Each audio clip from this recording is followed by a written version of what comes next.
two, and one. Go out. Hey, everybody. Welcome to the Blacksmith Circle podcast with my co-host and cohort, Andy Rodriguez. How Hey, you doing, everybody. Andy?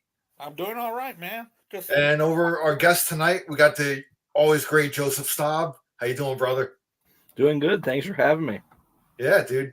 And today's topic, we're going to do your favorite top 10 opening songs and albums. I came up with this idea since it's the first month of 2024. I figured, let's talk about our favorite opening songs on albums. So who knows? Maybe in February I'll do favorite second songs on albums.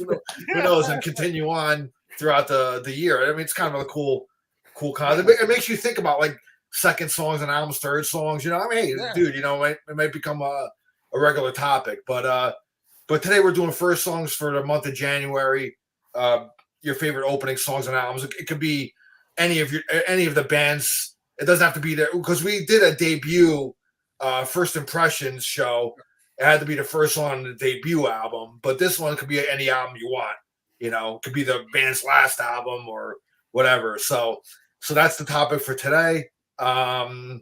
Just wanted to wish everybody Happy New Year. I think we've done that. We may have done it on the last show, but anyway, and this will be the last time that could be said. So I don't think you're supposed to go past January 7th, but anyway, I'm past it. Anyway, so we're gonna go to our segment, What's Spinning, where we highlight our album of the week, what we've been listening to. Could be classic, could be new, and we'll start off with Joseph. What do you got, brother? What have you been spending this week? Anything good? Yeah, all right. So one of the things that I picked up over Christmas with some of the gift cards I got over Christmas is this really cool box set of the first 10 Chicago studio albums. Okay. And I never really had listened to Chicago that much. I mean, I knew the radio hits, but I had a couple of people telling me that it would really be good to check out this period specifically. So I checked this out. And lately, especially, I've been listening to the Chicago Transit Authority album. Oh, yeah. Badass. And this album just blew me away. I was not expecting. I knew a couple tracks. I knew, does anybody know what time it is? I knew Question 67 and 78. But other than that, I really didn't know many of the tracks on this album. And this was just really, really blowing me away. Oh, yeah. It's just such a great kind of, I hate to say fusion because that's its own thing, but fusion of brass and kind of traditional rock. And just really, really kind of, it struck me that I hadn't really listened to this band that much before. And this is a really, really great album. I'm glad I checked it out. And I'm looking forward to getting into the rest of the box set here. So Chicago, the first Chicago album, but this box set as well is what I've been looking into a little bit this week. First 10 albums, right? Yes. Yeah. So it's up to Hot Streets. That's the so what year is Odd Streets? It's right after Terry Kath died. Okay, all right. So he passed away, what, 77? 78, yeah, in there. Yeah. It's all the Terry Kath albums plus Hot Streets. Yeah. Man, those first three, though, 1, 2, and 3. Hoo-hoo-hoo. Yeah, that's what everybody says, and like I said, I've been loving the first one really a lot so far, so I'm excited to get into the second and third ones as well. Dude, the horns and the heavy guitar that's on there, it's completely different from anything you ever heard on the radio from them. Oh, yeah. So good, yeah. They turned into a pop band in the 80s, Yeah. Yeah, because when I started off with Chicago, it was in the early 80s, and it was just the regular hits from Chicago 16 on. Now I don't even touch those albums at all. It's just pure 1 through 10 for me. Yeah.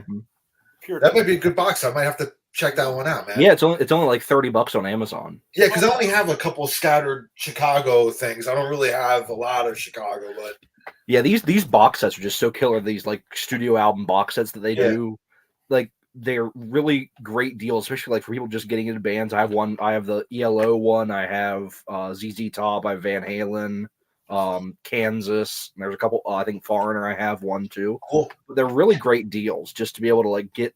And they're in. Of course, they're all in like the little cardboard sleeves. Yeah. But still, like 10 CDs for $35. Yeah, if you want if you want a nice catalog for inexpensive, that's cool to go with, man. Yeah, I got that one. I got 1, 2, 3, I think I got almost all the 10 on a vinyl. But Yeah, yeah, Mhm. this is dude. This thing jams. It just yeah. does. And And it's Andy, what do you got, brother? okay. What are you I gotta spinning this start off week? with a story. On Saturday, I woke up early. I said, you know what? I was going through my Apple Music and I hit upon stuff from the '90s, and I said, I wonder if what go through all the essential albums of the '90s. So I went into that little deal that they have there, and there were about 60 albums to go through. So I said, you know what? I'm going to listen to all these one by one, even if I dig it or not. I'm going to sit down and hear it. It's essential for a reason. So when I got to the fifth one, in fact, I'm not done yet at all. I'm not even. But when I got to the fifth one, I said, I'm just going to skip this one.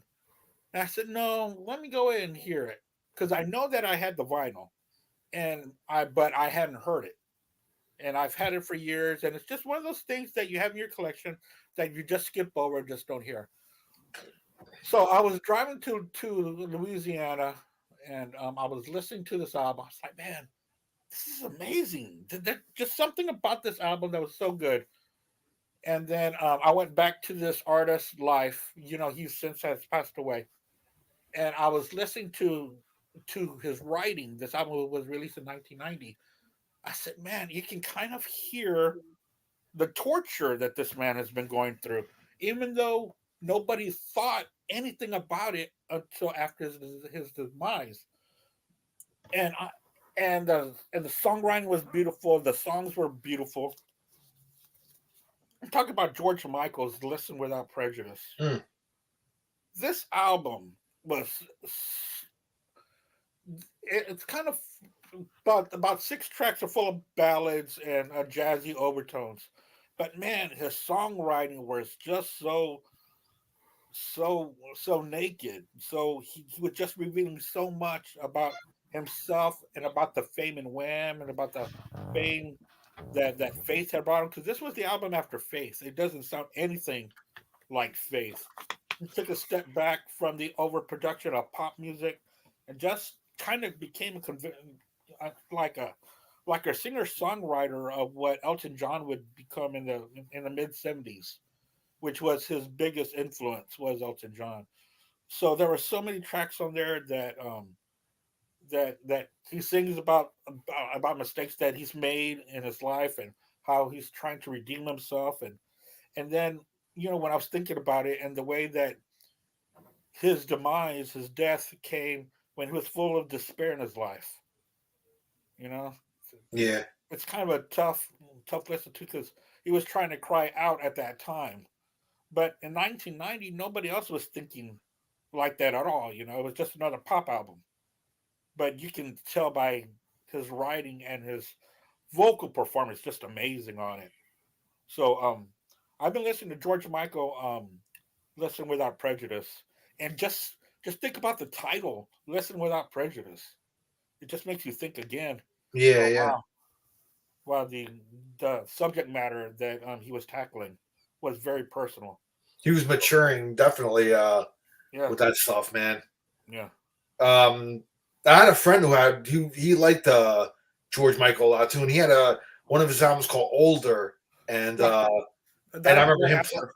Yeah, I remember him playing that, and I thought that was a really good album too. It was him really like maturing as like a songwriter and stuff. I mean, because everybody could thinks back at the Wham days and like Yeah, stuff like that, and him running around in the short shorts in the videos. And yeah, I mean, that was the '80s, dude. yeah. But I mean, he did as he got older, he did progress.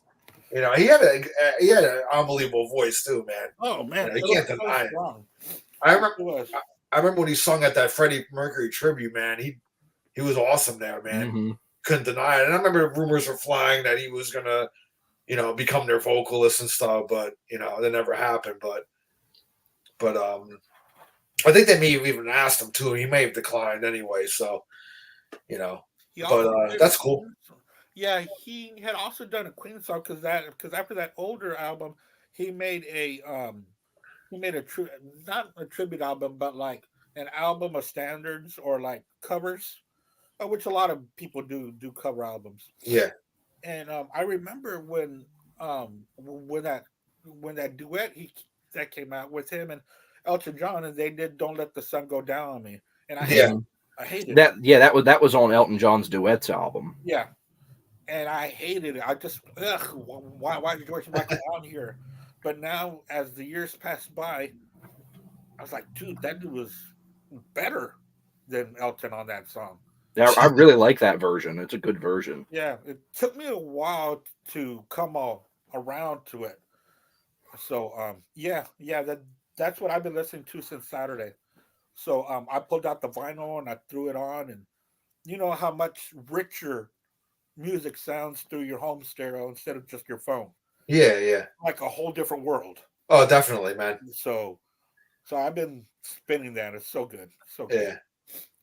All right. Well, what I've been spending this week, over the weekend and stuff, it's kind of they're obscure band. They're a 3-piece from Sweden. If you're into like the doom metal and like stoner metal genre, it's a band called Monolord.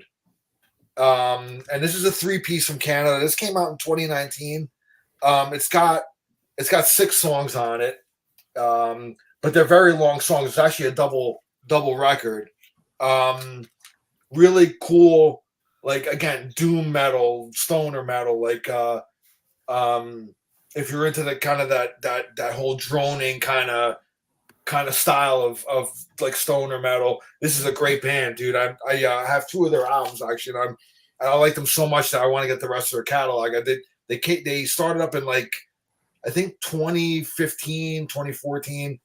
That's when their first album came out, and then so I have this one, and I have like their latest one too that came out in 2021. But this is the one I've been spinning called No Comfort, and again it's called Monolords. They're a 3-piece trio from Sweden, and pretty heavy, dude. I mean, if you know doom metal and stoner metal, you know it can get pretty heavy and stuff. So yeah, check this out, man. Great stuff, man. So that's my spin of the week. So now we're gonna get to the topic at hand. It's again, it's first songs on favorite first songs on any album that you like. Being that we're starting off 2014 in January, so I figured this would be a cool topic. So we're gonna start off with we'll do 10 and then 5 honorables. You know, so we'll start off with Joe, number 10. What do you got, brother? Alrighty. So I went about this a little bit differently. Instead of just like all-time greatest top 10 for me, because a lot of that is territory I've covered before, we've covered before, especially on that First Impression show that I was on with you guys with the first songs from first albums. That's a lot of like the heavy hitters. These 10, I wanted to go with some that I really, really love, but I don't think get talked about as much. Yeah. And so it's ones that I think fly under the radar a little bit. And so I avoided any of those that I talked about before, so first songs off first albums. A lot of these are like later albums in a lot of bands' discographies. And none of these are in any particular order. These are just 10 that I really, really love. And so starting out my top 10, it starts out with one of the greatest drum intros of all time, in my opinion. And it's kind of experienced a renaissance a little bit in the recent years. This band actually opened up their latest tour with this song, and that is 6 O'Clock by Dream Theater off the Awake album. Cool. What a killer way to open an album, just right from the beginning drum fill that Mike Portnoy does. Yeah. And then just the kind of groove it gets into. And this is when James LaBrie still sounds amazing. He sounds great on this album, particularly on this song, I think. And it's still the original Kevin Moore era, so his keyboards sound really, really cool in this. And the band just really, really does something kind of unique for them. It has a really cool, unique feel. And again, first songs on albums, but I also love the way that it kind of blends right into Caught in a Web, the second track. Yeah. They kind of go together really well. And I think, but 6 O'Clock is just a great way to open this album up. Kind of a dark horse album for Dream Theater. A lot of people they love Images and Words, and then they kind of skip this and Falling into Infinity and kind of go right to Metropolis into the Jordan Rudess era. Yeah. But I think I love this album as a whole, but particularly the first side I think is really, really great. And so 6 O'Clock is a great way to open up Dream Theater's Awake album. So that's my first pick. 6 o'clock on a Christmas morning. Yeah, So they opened that up on this last tour that they did. Yeah. The last tour. Yeah, because I saw them in. Now that you're mentioning it, because I saw them in June over the summer, and I think that's what they opened up. So no, that's a good one, man. And then I think our lists are going to be vastly different. I think it's going to be like all over the place. So my list itself is all over the place. Yeah, which is cool, man. So that's a great 10, man. What do you got, Andy? Yeah, I was about to say, I never really got into that band, Dream Theater. But I know William Toth. I know William Toth and tried to get you into them. I think a bit, but never really caught on with you, right? Oh well, yeah, he tried, and now last week not last week, but in the beginning of the year, he sent me a big old graph of where to start and where to go, and I was like, okay, I guess there's what I have to do from 2024. Honestly, Dream Theater is one of those bands where in my opinion, the easiest way to get into them is just look up a playlist of their best songs. Yeah. And if there's any that you really like, maybe go listen to that album. Because their albums a lot of the time are so vastly different. You can have one that's really like in-depth, like almost like kind of Tool level prog. And then you could have something like Train of Thought that's just really dark and heavy, or even Awake's pretty heavy. Then you have Metropolis, so it has a story to it, and you can have there's like 15 different ways to get into Dream Theater. And like I said, I think the best way to really try to get into them a little bit is find just like a somebody's like best Dream Theater songs playlist, and if anything really sticks out to you, maybe check out that album or that kind of that era. Also, their live albums are great, and those are a great way to kind of get in because it has a nice mix of everything as well. Right. Yeah, it's something that I need to look more into. I'm starting off my number 10 with a song by Jackson Brown off of a self-titled album called "Running on Empty." I love that song. I love the way it starts off the album. It's great because it's kind of like a concept album of life on the road for a band. And I'm Running on Empty is my number 10. Every time I hear that now, it also reminds me of Forrest Gump because they play that song when he starts doing his runs through through That's right, man. Yeah. Running on Empty. So yeah, I'm gonna go with I'm Running on Empty by Jackson Brown. Hey Mark, how's it going? Mark Alden Taylor's on there. A fun way commenting on stuff. A fun fact about that album and that song in particular, most of that album was recorded live at the venue that I saw Kix play their last show at. Oh, really? Wow. At Meriwether Post Pavilion in Maryland. That's where Jackson Brown recorded that? Yeah. Oh, wow. The song Running on Empty, Load Out and Stay were both recorded there. So like I think half the album was recorded at Meriwether Post Pavilion. So I never knew that venue was even that old. Yeah. Oh, yeah. That was also another kind of really cool. I never realized this until they talked about it one of the last times I was there. Meriwether Post Pavilion is also the only venue that Led Zeppelin and The Who ever played together at. Wow. They went out on tour together, and The Who kicked Led Zeppelin off after the first show. And that show was there? At Meriwether Post Pavilion. No shit, man. Oh, wow. That's a great fact, man. Mm-hmm. Yeah, it really is. Wow. What year was that? Probably early on, right? As Zeppelin first. 69. Yeah. Oh, wow. Okay. Because this was late 70s. I think this 77, I think it was. 77 or 78 was the Jackson Brown album. Yep. All right, man. Strong album. All right, well, my number 10, and I tried to get like physical copies of the albums, but I have the CD of this. I don't have the vinyl, but CD's away in storage, so I don't know if one of you guys have it. When I say it, if you could throw it up for me or whatever. If not, no big deal. And this band, one of my favorite bands, actually, Cheap Trick. Now, I'm not going to go to like this normal. The normal album would be maybe either Heaven and Night or Dream Police or anything like that. But I'm actually going to go with a George Martin produced All Shook Up. Oh, you son of a bitch! It is on my list. You son of a bitch! I'm sorry, man. I know what's going in my honorable mentions now. Stop This Game, and it opens up. There you go, man. Now I feel that that's a very underrated Cheap Trick album. I love that album a lot. It's produced by George Martin, and oddly enough, like the track opens up with that droning piano that ends off, the Beatles, A Day in the Life.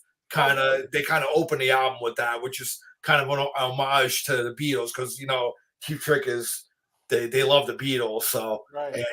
and so I think that's all. And I love the way, it starts off with the droning piano, and Robin's voice, his just golden voice, just comes in, man, and just he's one of my favorite vocalists of all time. And I'm sorry, Joseph, I stole your thunder. I thought I was going to be interested in picking this one kind of out of the blue. I thought somebody would go with either Dream Police or Hello There or something. Yeah, but I mean, I got to go with this one. I love this opening track on this album, and people who only think of the Cheap Trick's first 4 albums. I mean, they really should get I think All Shook Up. Is it completely killer? I mean, there's 1 or 2 things on there that's a little filler for me, fillerish, but I still love it though, man. Hey Al, who the king? Yeah, so that's a bunny thing, it's a drum thing, but other than that, man, I mean, I love this album. And George Martin, I mean, that they must have been a thrill to be working with him, because he was a hero to them. Would it be Beatles, obviously? So yeah, that's my number 10. Stop This Game, Cheap Trick from All Shook Up. Wow. So number 9, Joe. I'm sorry, man. So that will now be moved to my honorable mentions, and I'll flip something from my honorable mentions into the list. Okay. So my number 9 is one that I'm sure Andy will appreciate, because I know we've talked about this artist a lot in the past. Another great drum intro to a song, an instrumental track off of this artist's first solo album, and that is Peaches and Regalia off of Frank Zappa's Hot Rats. Yes. What a I love killer way to open this album. I mean, this is probably my favorite Frank Zappa album, front to back. And what a way to open it. Just one of the best little... He was known for a lot of kind of long instrumentals, and this is a great just little 4-minute instrumental. Yeah. Mm-hmm. This tight band just wailing, a great lineup of musicians he had on this band. I mean, he always had a great lineup of musicians. But this in particularly is Peaches and Regalia is not only one of my favorite Zappa songs. I think it's a great way to open this album. It was one of Zappa's favorite compositions he ever did, to the fact that he kept using it over and over again. I think there's 4 different versions of that song that appear on later albums of his, and just a great way to kick off this album. So that's my number 9 is Peaches and Regalia off of Frank Zappa's Hot Rats. Yeah, that's a great one, dude. Compared to all of his other instrumentals, it's such a light-hearted sound to it. Yeah. It's a great track. It's one of his more mainstream instrumentals, I'd say. Yeah, that Hot Rats was one of the first albums I really, really got into. And just to let people know out there that album only has 1 song that has vocals on it, which is done by what's that dude's name? Captain Beefheart. Yeah, by Captain Beefheart. Willie the Pimp is the name of the song. So really what track that is? Yeah. Oh, dude. If people who that just shows how great of a guitar player Zapp. The leads on that are fucking incredible, man. Yeah. Whenever I don't know, man. To me, Frank was a very underrated guitar player. He doesn't get mentioned a lot for his guitar playing, but man, when he wanted to jam and kick ass, bro. I mean, throw that track on, Willie the Pimp. Yeah. Oh yeah.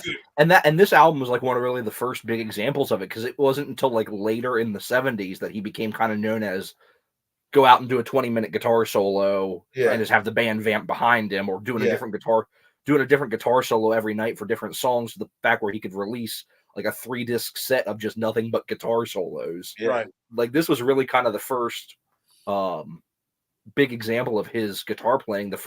Those early Mothers of Invention albums were more focused on the songwriting and the band as a whole. Right. And this is really his kind of time to shine. But like you said, Willie the Pimp particularly, he rips on that song. Yeah.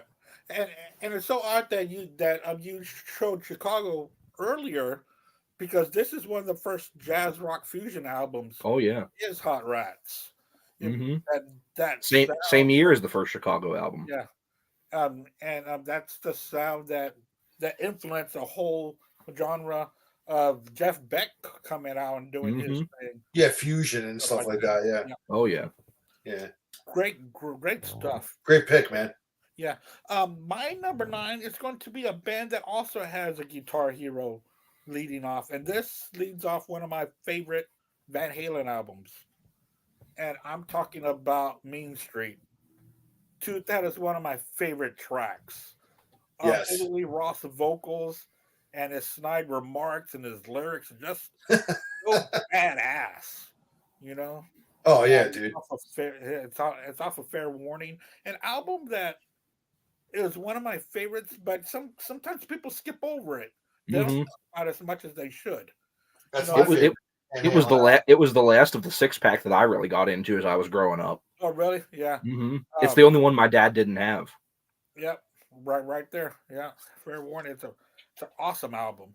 And Yeah. kind of tell even throughout the whole album, not just the track Mean Streets, which is the perfect title for the song, because that album is a little grittier than what their other It's dark, man. It's a little bit darker than it's a little darker. It's not that party that much. And that was when Eddie's guitar tone was like perfect. That was I know Ian Wadley's made this comment before, but he said when somebody talks about the Brown sound, Fair Warning is the Brown sound. That's what I think too. And it just matches like the cover. You know.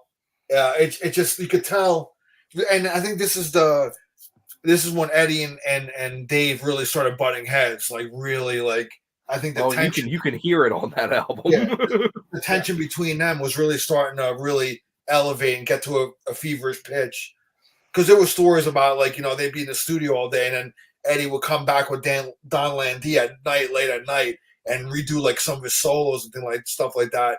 And the next morning, like, the band would come in again or whatever, and they wouldn't even like notice. They, you know, they didn't even think anything was like different. But Eddie was kind of like, he was kind of pissed off, you know, and you could tell like on the tone of the album, you know. I mean, it's some of his most ferocious playing, in my opinion, man.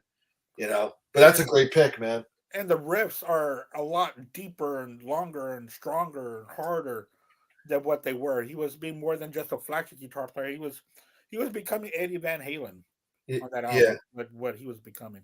I mean, he was kicking ass since album 1, but I mean, you know what I mean? Yeah.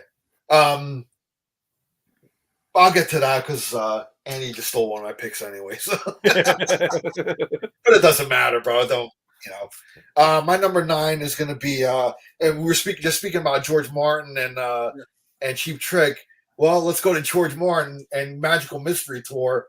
I love the song Magical Mystery Tour, and I think this album gets lost in a shuffle. I mean, it's very tough to call a Beatles album underrated because it's, how can you say that? But I mean, when you talk about great Beatles albums, sometimes this one gets like kind of overlooked. But this is like one of my favorite Beatles albums. I love this album so much, Magical Mystery Tour, and I love the song that opens it, you know, the title track. And speaking of Cheap Trick, they covered that too. They did a killer cover of Magical Mystery Tour. Yeah. But I've always loved this one, man. I mean, this was like one of the early Beatles albums that I had as a kid. You know, this was probably like the first one I ever really had. You know, so this holds a special place in my heart. Yeah. This album, like, it's definitely like in my top 5 Beatles albums. Sometimes it's actually number 1, man. Wow. You know, my favorite. So Magical Mystery Tour by the Beatles, I gotta pick that one. So that's my 9. About the only track I don't like on there is Your Mother Should Know. Other than that, dude, every song is killer, man. Yeah. I love Blue Jay Way. Love Blue Jay Way. Yeah.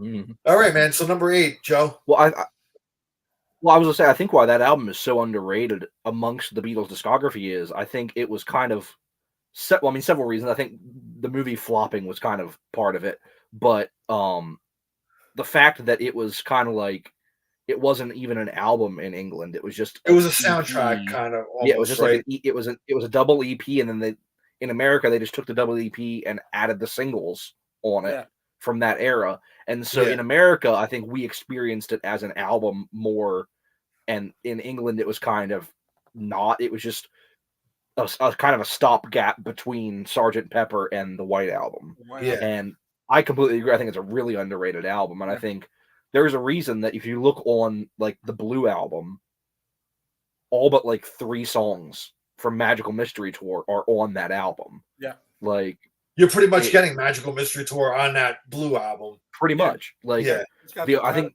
it's got Full on the Hill. I think Blue Jay Wave Flying and Your Mother Should Know are the only ones that aren't on the Blue Album. Yeah, but an album where Side 2 has Strawberry Fields Forever, Penny Lane, Hello Goodbye, All You Need Is Love. I mean, come on. It's just an amazing album. Yeah. And you're right about Magical Mystery Tour. If you tear it down into tracks, you're like, wow, all that was on that album? Yeah, it was. Yeah. It's a good album. Yeah. One of my favorites, man. Yeah. All right, number 8, Joe. My number 8, this is one I had a hard time with because pretty much for a good stretch of their career, almost every album this band put out had an amazing lead-off track. And I'll just go through and name some of them. The band I'm talking about is Genesis. And so you go through their discography, you have Musical Box, Watcher of the Sky, The Lamb Lies Down on Broadway, Dance on a Volcano, and then you get into the pop stuff. You get Behind the Lines and Mama, Abacab, yeah. And the one that I decided to choose was it's one of their most popular albums of the Peter Gabriel era, and but it's not a track you hear talked about a lot, and that is Dancing with the Moonlit Night off of Selling England by the Pound. Yeah. What a killer opening track. You got Peter Gabriel coming in a cappella at the beginning, and then the band just really kicks in once the song kicks in. There's a great kind of like an urgency to the song, and Phil's drums are just amazing on this track. Yeah. And Steve Hackett's guitar playing particularly is great on this. He's doing some tapping on this song. Yeah. And this is 1973. Yeah. And he's doing a bunch of tapping on this song. I mean, one of my favorite songs from this era, the live performances when Peter Gabriel was still in the band of this song, are just great. He has his big costume on with the big headdress of the British knight and all this stuff. Yeah. And it's just a great opening. Excuse me. Great opening track to one of my favorite Genesis albums. Great opening track. Awesome, man.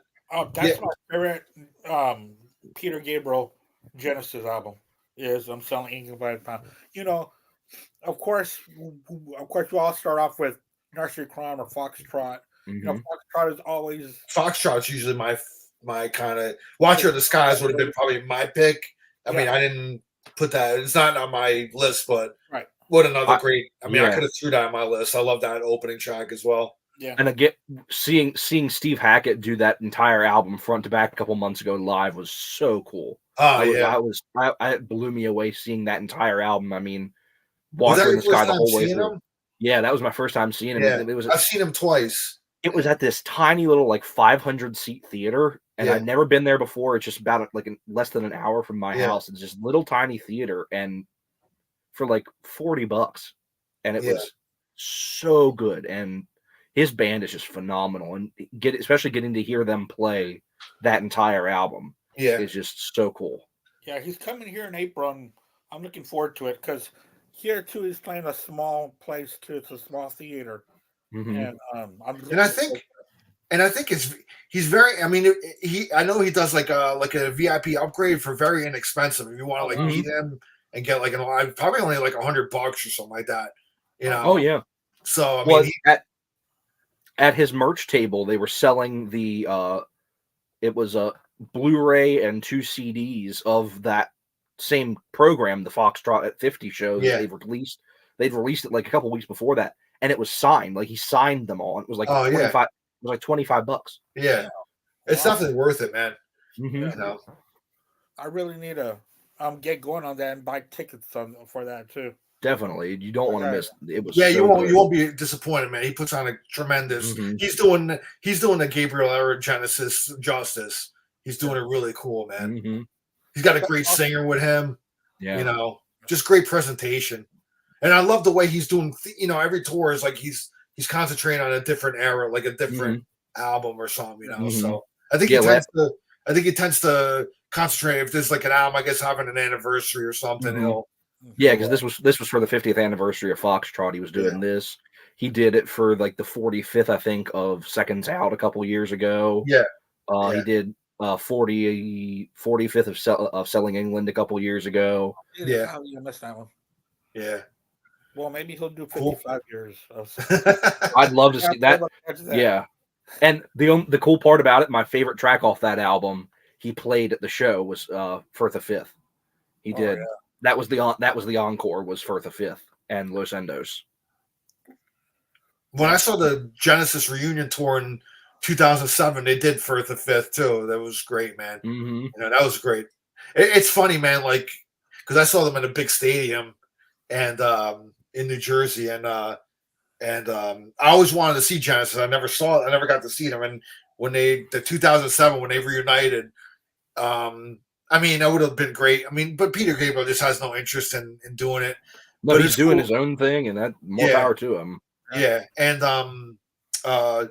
it's funny though when they were going to like an old Gabriel era song, it's just like 80% of the crowd will like tune out, man. Nobody they're like, really what? know. What's this? Yeah, it's like people, man, do your homework.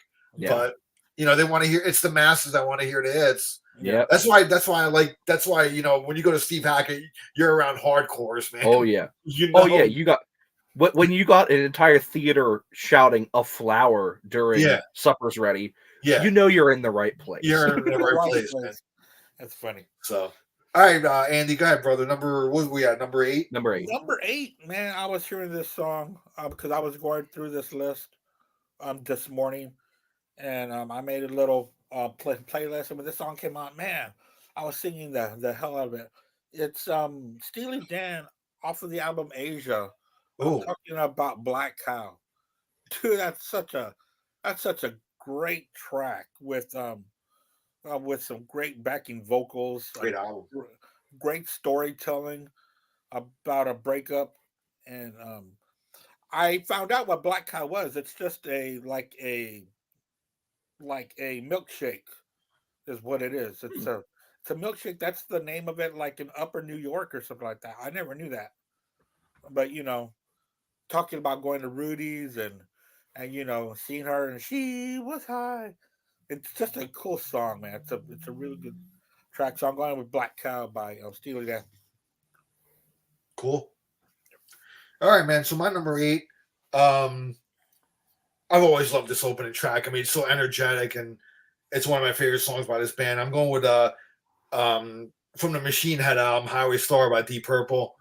I mean, I used to actually do it in a band that I was in. It was so fun to play and stuff like that.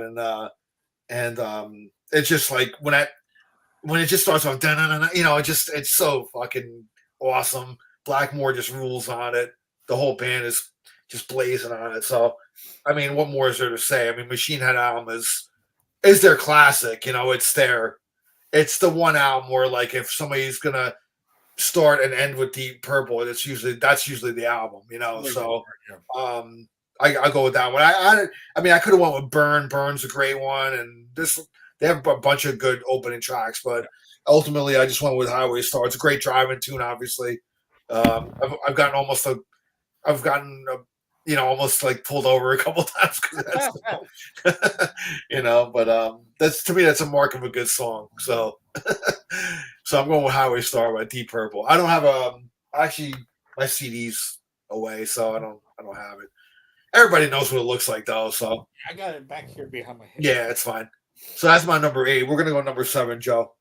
All right. Well, here's a great place to slip in the one that I'm going to move from honorable mention to on my list. Burn. Great track. There you go. There you go. Great. My favorite Deep Purple song is Burn. What a great, just killer opening riff from Blackmore.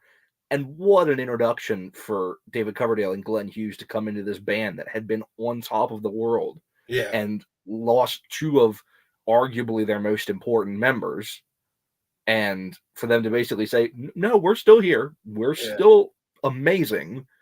And every member is just on fire on this track. Like I said, Blackmore's opening riff, Coverdale, and then Glenn Hughes screaming his ass off. And Ian Pace's drumming on this is just insane. And then you have John Lord coming in with that killer organ riff about halfway through. The is just so good. And it's, like I said, by far my favorite Deep Purple song. And it's a killer album, too. I mean, this is easily in my top 3 Deep Purple albums as a whole. What a great way to kick it off. That's so funny, because I'm going to have a Deep Purple song, too, coming up, like, right here. But there's no wrong picks. But I went a whole different route. Well, not a whole different route. Mine's going to come off the album In Rock. Talk about Speed King. I was thinking about that. I was between Burn and Speed King. Yeah, I was in between Highway Star and a Speed King. I'm not a big fan of Mark III. There's just something about Mark III that I just missed Ian. I was like, come on. I just love his grittiness, and he really has that hard rock voice. And I love it. But I'm going to go with Speed King. I love the way that it starts off. Just great stuff by Richie Blackmore, and how they throw in all these influential songs in there, and and it pretty much In Rock showed the movement that they're going to be doing into the 70s, leaving behind the prog pop of Mark One, which I love Mark One too, but Mark Two has always been my favorite version of Deep Purple, and it's because of In Rock, that track and eh. Oh well, just go on. What, Child in Time? Were you thinking about Child in Time? Child in Time, thank you. I kept on saying children, but I was like, that's not right. Child in Time. All right, cool. So my number 7, and there's a band that they started off in the 80s, pretty unknown. I mean, they were in the underground, and they were probably considered a bit more, like their look was kind of glammy, but they played more, they weren't hair metal, but they were more in the Def Leppard kind of Van Halen vein. And then into the 90s, 1990, when they had their major label debut, Cowboys from Hell by Pantera, the song Cowboys from Hell, the title track.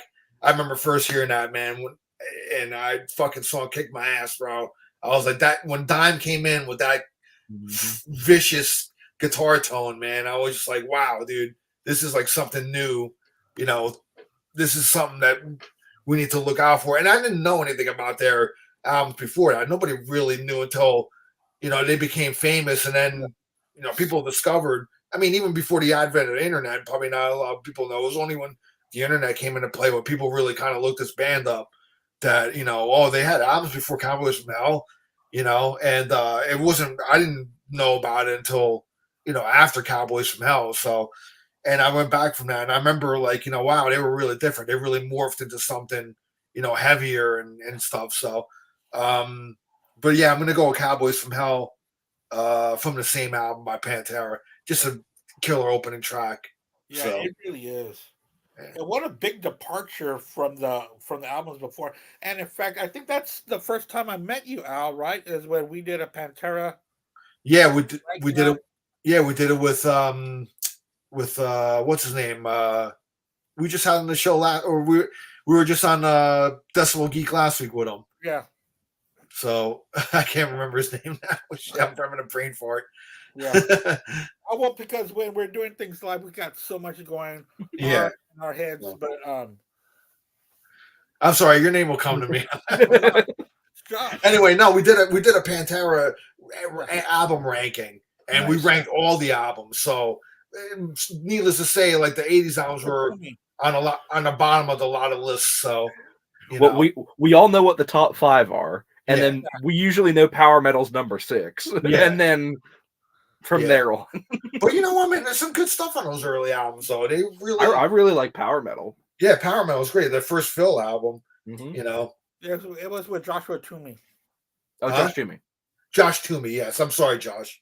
I can't, you know. Yeah, he's such a huge Pantera fan. I mean, he does. It was fun. Yeah. I see we gave Mark an idea for the next BS sessions. Yeah. Songs that will give you speeding tickets, and I think we all know Mark's number one will be I Can't Drive 55. Love you, Mark. Forget it, Mark. We just did your show for you already. You're done. Bye. I can't drive 55, Mark. Love you, Mark. Oh, boy. So that's my number 7. Go ahead, Joe, number 6. All right. So my number 6 is another band that was just nothing but really kick-ass album openers. And going through the 90s, they were kind of falling into hard times, and their singer quit, and they did 2 albums with a replacement singer. And this could be 2 bands I'm talking about. They did 2 albums with a replacement singer, and they weren't very well received.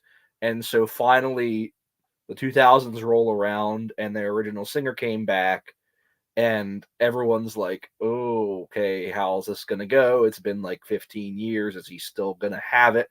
And everyone's like, are they going to fall? Are they going to just not be what they are when they used to be? And they said, no, Judas is Rising. Oh, cool. What an amazing way to open a comeback album. Judas Rising off Judas Priest, Angel of Retribution. If anyone had any doubt that Rob Halford still had it, I mean, anyone who wasn't listening to the Halford albums, I mean, first of all, if you haven't listened to the Halford albums, do that. Yeah, they're great. If anyone wasn't really following Rob Halford into the early 2000s and just like, how's this going to go? Is he going to fit back in with Judas Priest? Put this CD in, listen to the first track. You got your answer. I mean, what an amazing comeback album in general, but that first track, Judas Rising, is just such a great reintroduction to this band. Just instantly got them back on track. Just immediately. So I think for all the amazing songs that opened albums for them in the 70s and 80s and even into the 90s with Painkiller, this one really sticks out to me because it was just basically them silencing all the people that were worried about what they would be coming into the 2000s, reuniting that classic lineup minus Dave Holland. Yeah, killer album. I love that album. Yeah, that's a great comeback album, man. Yeah, it is. Now that's a true comeback album. It really is. From where they were coming from, and not that Tipper, not that Ripper was bad, but when you bring Halford back, it's a whole different world. Mm-hmm. And I think when we did the Iron Maiden versus Judas Priest, I think we all voted for that album. I think so. Yeah, I think so too. My number 6, man. I knew that I had to have a Metallica album, a Metallica song on here, but which one? And it just came to me easy. It was easy. Blackened. Blackened is just one of those epic tracks off of And Justice for All. It's ferocious. It's mean. The lyrics are freaking scary, and it's a good, but like 6 or 7 minutes of punching in your head for a leadoff track. Fantastic. I think Al had picked that one too. yeah, I can see his face. I kind of took his thunder on that one, but I'm going to go with Blackened. You literally did, because it's my number 6 as well. Well, Al, just go one album previous. It's still another great opening track. I was, dude. I mean, I could go with, Battery. I can go with, Hit the Lights. I mean, Fight Fire with Fire. Fight Fire with Fire. I mean, any of those 4. But ultimately, I did pick Black, and I love the way the sound swells in, and then all of a sudden, oh, dude, it just kicks in, man. It pretty much punches you in the face. You know what I mean? So yeah, that's the track that I picked too. So so much for my theory of how diverse our lists are gonna be. So especially that live version at Seattle. Oh my God. That's one of the best live shows of theirs, man. They were like really kicking ass on that live video and shit. Yeah, and that's on the deluxe, right? That's on Yeah. the deluxe event. They put it on vinyl finally. Yeah. I'm so because glad they did that. I think it was on Live Shit Binge and Purge originally. Oh, really? Was it on that too? Okay. Yeah. Well, the DVD is the DVD, but the audio they put. Yeah, there you go. I have that same one. But the audio they put it on. It's on vinyl. The super deluxe of the Injustice. Of Justice, right? yeah. Yeah. I don't have that super deluxe, but it's the best. It's my favorite one that they put out. I have all of them except for Kill 'Em All. And I'll tell you what, people can rag on a lot of these bands for doing these super deluxe editions and charging $500. Metallica did it right though, man. I mean, you can make fun of old Kiss up here for their version of Creatures of the Night that had like one vinyl and was like $300. Yeah. And then you can have Metallica's, particularly the Justice and the Black Album box sets, which are both amazing. Yeah, I got the Black like Album one. It's like six vinyls, like 15 CDs, like a bunch of DVDs, and it was like barely $200. And that's your money. You're getting your money's worth from that. I think Mark asked what CD I was holding up. It is Live Shit Binge and Purge. It's the Seattle show on DVD, the San Diego show from the Black Album tour on DVD, and I think Mexico City on CD. Originally that came out on VHS back in the 90s, and it had the kind of road case, the big box, the big box road case, and then they finally. I don't even think you can get this anymore. I think it's out of print again. Yeah, I bought the DVD version that you got. Pretty much when it came out, because I never got that VHS box version, so I'm like, I had let it go, and years later when they released on DVD, I'm like, you know what, I don't have this in my collection, and I bought it. You know, I found that Black Album. I don't know how the hell. The Black Album Super Deluxe. I found that at Walmart, and they had it marked at $35, bro. No way. Yeah. And I don't know. I don't know if it must have been a mistake. Dude. That's a misprint. Yeah, but I'm like, dude, that was like $250, I think. Yeah, and I'm like, I'll take that. You know what I mean, dude? I was like, oh yeah, dude. Hey, do you got any more of these anywhere? I know, man. They only had like one. They only had one copy there left, and I was like, and it was like nothing wrong with it, man. You know, no. and I don't know. Funny story. I ordered that. My parents got it for me for Christmas the year it came out, and it came out in like October, I think it was. And so we had it. It shipped. We pre-ordered it. It shipped and everything.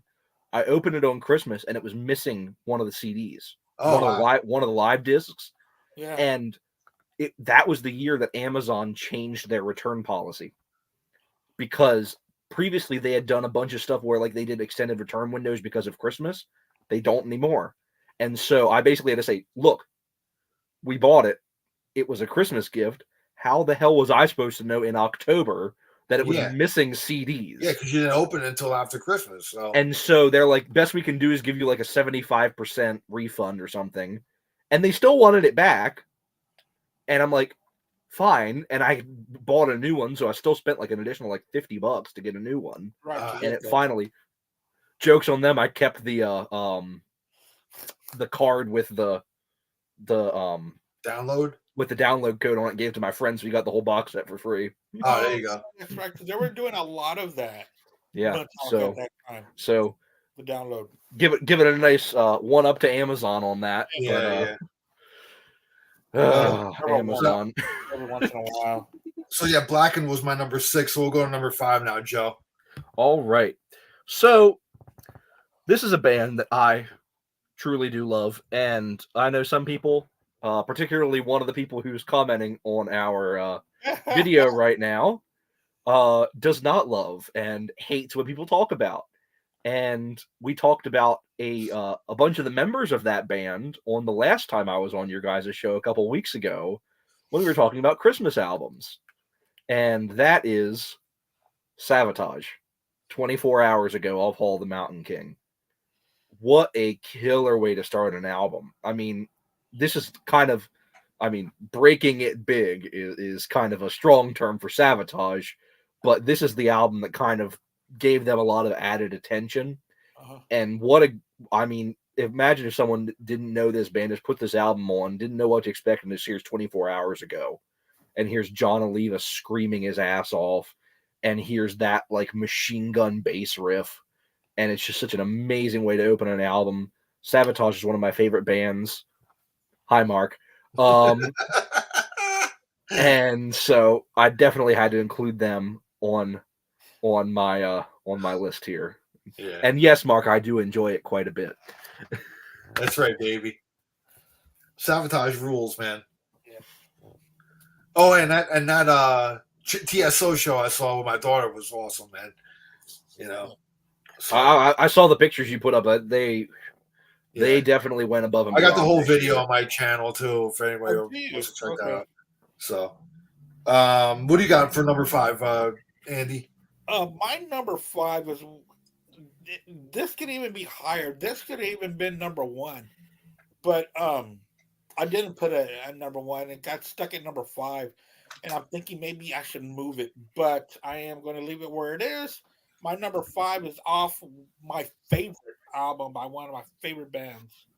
It's off the album Paranoid by Black Sabbath. That's War Pigs. Yeah. That opening track just introduces the album, and is one of the greatest songs that I have ever heard.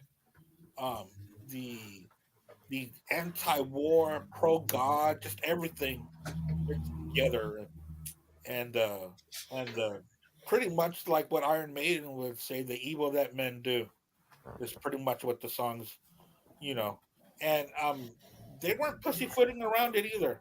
They were telling you straight out, word for word. Mm-hmm. Oh yeah, that song is as relevant today as it ever was, man. They weren't beating around the bush about the meaning of it. Yeah, they were telling you straight up. Yeah. So, War Pigs by Black Sabbath. Mm-hmm. Straight up, great song. Great song. You could say the same thing about Creedence Clearwater Revival, Fortunate Son. Mm-hmm. Things like that, man. I mean, a lot of songs, dude. It's lyrically, dude, fucking heavy, man. Yeah. That song, man, it's like, dude, you listen to that today, it's just fucking, it means just as much today as it did when it was written, man. You do. So. The way that politicians are, I guess they've always been this way. Can I see her? It's just the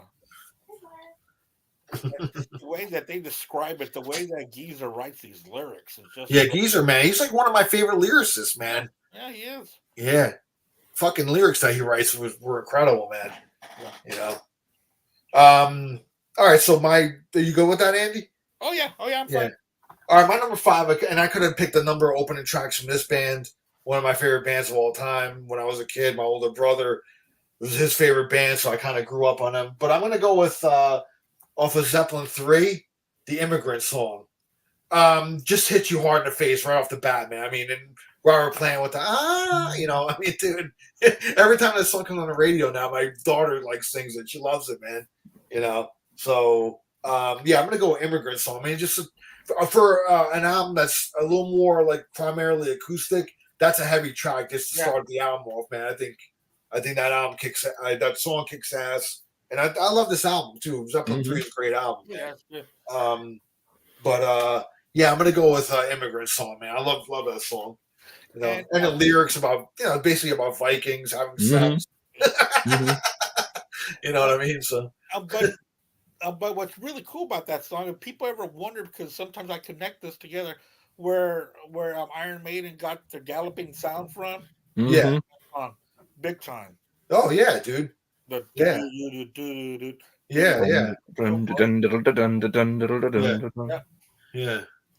So that's my number 5. So we're gonna go number 4 to Joe there. That was Led Zeppelin was one I could not pick one song from. I mean, thinking through their discography, I think every opening song is great. Yeah. I mean, they never had. I'm not counting Code. I don't even know what opens that, but We're Gonna Groove. Is it We're Gonna Groove? So still good opening track. Yeah. But from Good Times, Bad Times, the whole thing. What was In the Evening? Was that what opened up? Yeah, even in the evening. Great one. Custard. Good Times, Bad Times, Custard. Yeah, Custard. Custard Pie. Yeah. Just so many amazing. Whole Lot just of right Love. through Whole Lot of Love, Black Dog. Yeah.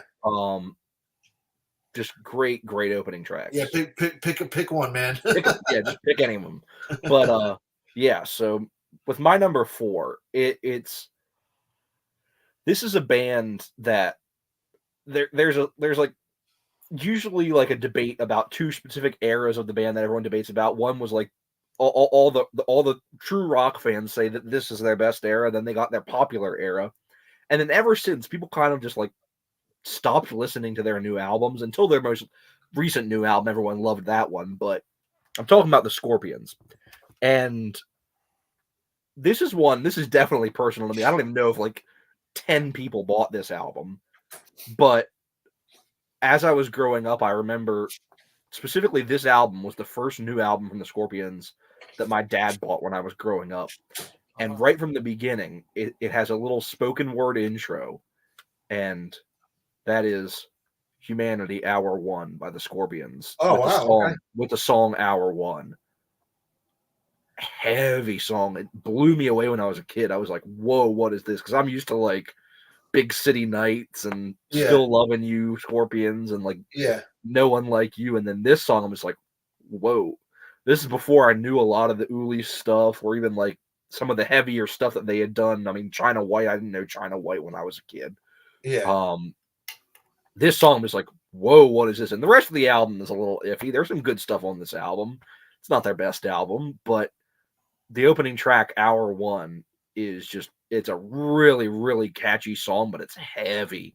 And I really, really, really dig this one. For people that never really checked this album out, check that song out. There's a couple good songs on this album that people might like. Definitely a little too ballad heavy, but overall, check out the song Hour 1 by the Scorpions. It's a great opening track. What album is that? I can't tell by Humanity Hour 1, right? Humanity Hour 1. It was like 07, I think. Oh, it was okay. Yeah. It was I never would have thought of them at that era. Yeah. They actually I like a lot of the albums they did in the 2000s. Unbreakable was really good. Yeah. And this one was pretty hit or miss. It had some really good songs on it. Sting in the Tail had some good stuff on it. Yeah. Their last album was really good too. Rock Believer was amazing. Rock Believer was good. That one was great, and even Return to Forever had some good stuff on it too. But like, this is one that like nobody knows. This is one that maybe like 10 people bought. You had to buy it as like an import and stuff. Like nobody in the U.S. was selling this album in 2007.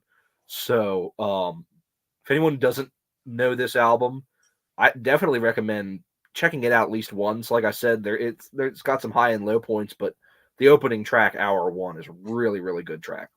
Speaking of that album, man, rest in peace to James Kotak. Yeah, that's actually what made me think of this when I was I was watching the I posted about it earlier today, but I was watching, where's it at?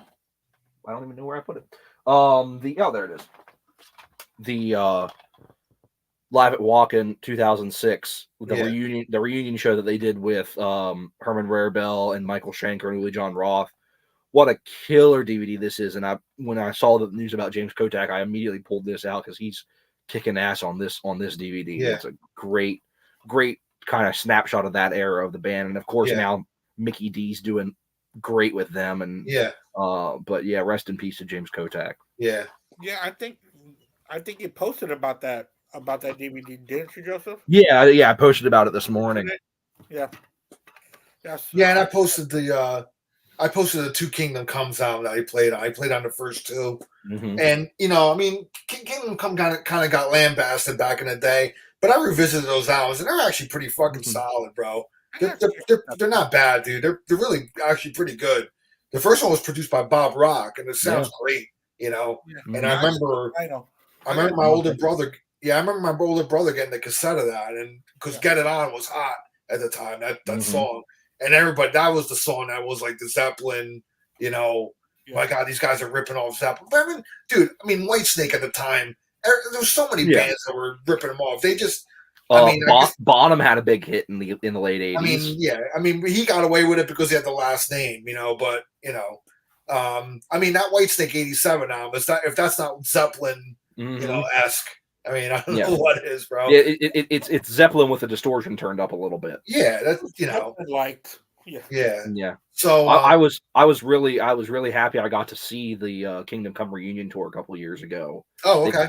They played at M3 in 2019 when they it's got when they first St. got John on vocals, right? Yeah. Yeah. And he's a great vocalist too. Yeah, it was him on vocals plus the other original 4 members. All the original members besides Lenny Wolf. Besides Lenny Wolf. And it was the only time I ever got. I've never seen the Scorpions. It's such a shame. That's like the number 1 band on my list I really want to see live, and so I never got to see James Kotak with them. But I was lucky enough to see him with Kingdom Come in 2019. Yeah. I saw Scorpions a few times with James, but ironically, in 1988, I saw that Monster Rock tour where Kingdom Come and the Scorpions were on the same bill. Yeah. When it was Kingdom Come was the first band on that bill, and they they kind of got booed a little bit, but I mean, honestly, dude, I listened to those 2 albums. I was like, there's some pretty good fucking shit on here, man. And I know they had a ton of albums after that. I mean, kind of Lenny Wolf kind of broke that band up, and then he revamped it and did a bunch of albums and stuff. Yeah, he kind of pulled a Dave Grohl on the 3rd album. He played all of it himself. Oh wow! Yeah. He would have maybe a drummer on the album or whatever, but those albums are actually hard to find actually over here. But yeah, rest in peace to him, man. So that was what number? That was my number 4, I believe. 4. Yeah, 4. Go ahead, Andy. What was the name of the second track that was released off their debut album by Kingdom Come? It was a ballad. I forgot the name of it. It was almost kind of like a ripoff of "Since I've Been Loving You," right? Yeah. It was very reminiscent of that. Track. I think "What Love Can Be" or something like that. Yeah, I think that's what it was. Yeah, "What Love Can Be." I think that's the name of the song. Yeah, dude, it's definitely so much like "Since I've Been Loving You." Maybe that's why I liked it so much. Yeah. My brother and I, we jammed that tape though when it came out, man. We liked it. I haven't heard it in a while. Yeah, pull it out, man. It's pretty good, man. I gotta play it. My number. Where are we? 4, right? 4, yes. I was talking about Elton about Elton John a little bit earlier today, and this song popped up on my Spotify. Oh well, on my Apple on random. Oh, okay. Was random. iPod?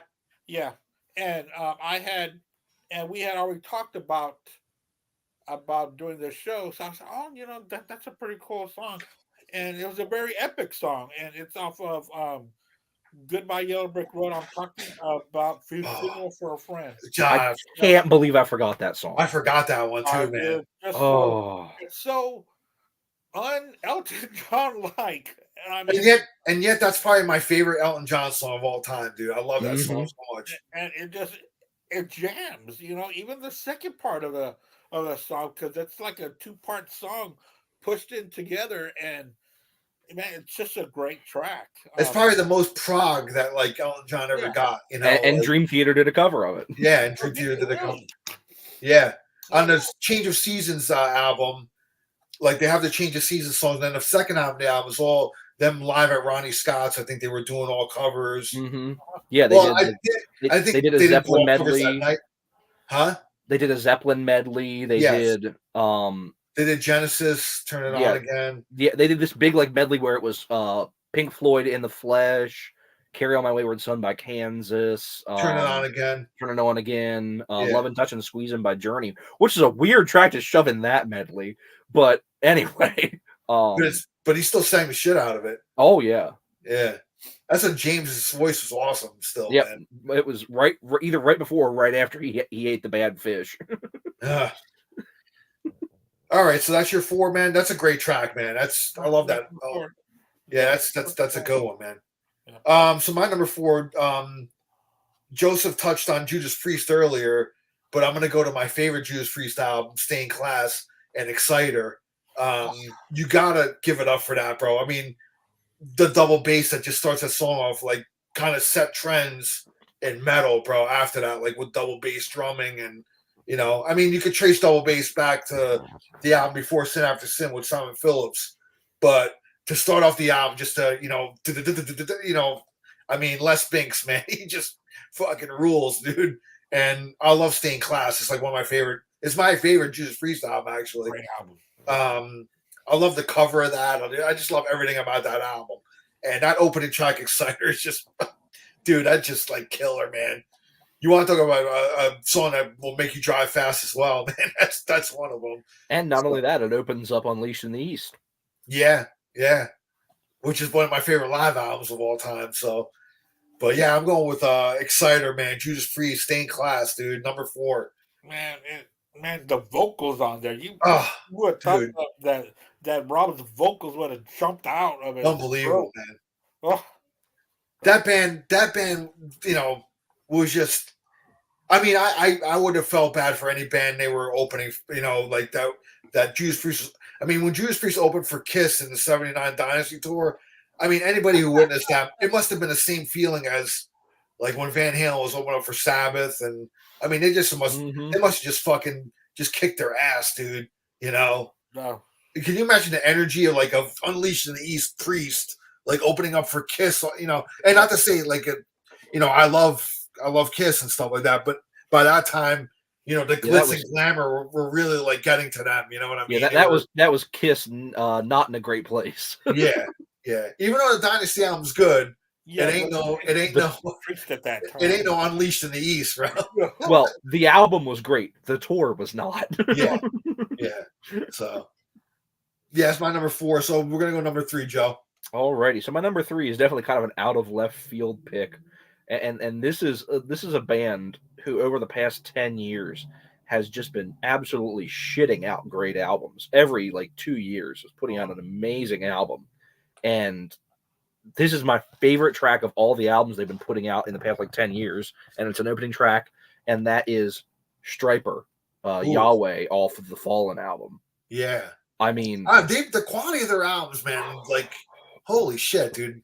Yeah, those last 5 albums they've put out since 2013. Some amongst their best, man. I think it's better than anything they did in the 80s. Yeah. I mean, and I love some of those 80s albums, but this run they've been on, and they just put an album out last year. They're putting another one out this year.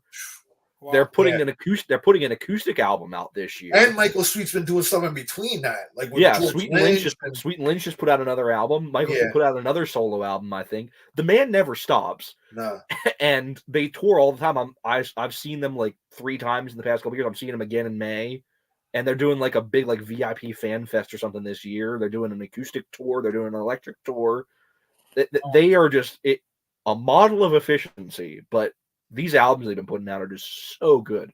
And this is The Fallen, which came out in 2015, and the opening track, Yahweh, is it's brutal. I mean, anyone in this day and age who thinks Stryper is honestly that Stryper, that is not this Stryper. No.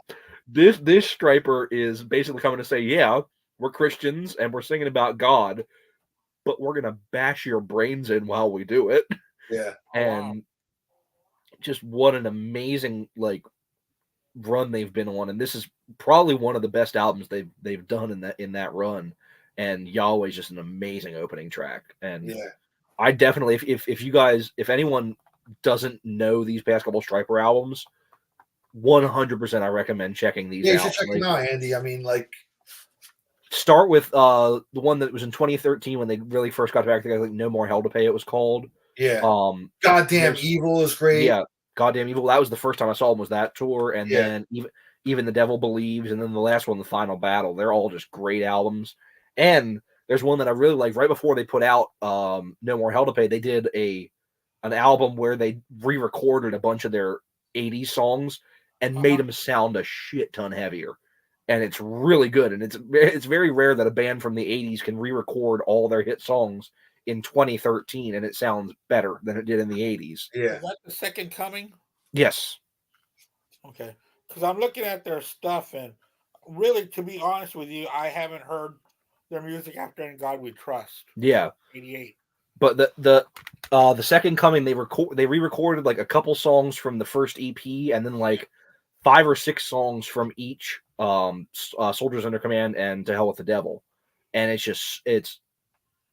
they give the songs entirely new life, and it's basically, if you go to see them live, if you see how they're playing them live now, that's what you're hearing on that album. It's not like the kind of like poppier production that their Yeah. 80s albums Yeah. had. Yeah. It's a lot more stripped back, and Yeah. it sounds so good. Yeah. I want to hear a sing-along song off of that album and see how that sounds. It sounds great, and that's when I just saw them a couple months ago. That's what they opened up with. Okay, huh? Interesting. Check it out. Well, I was going to mention something too about Striper. Yeah, but I mean, I saw them on a goddamn Evil tour. That was the only time I ever. Mhm. I never saw them back in the '80s, so I saw them. That's the only time I've seen them somewhere, and I want to see them again.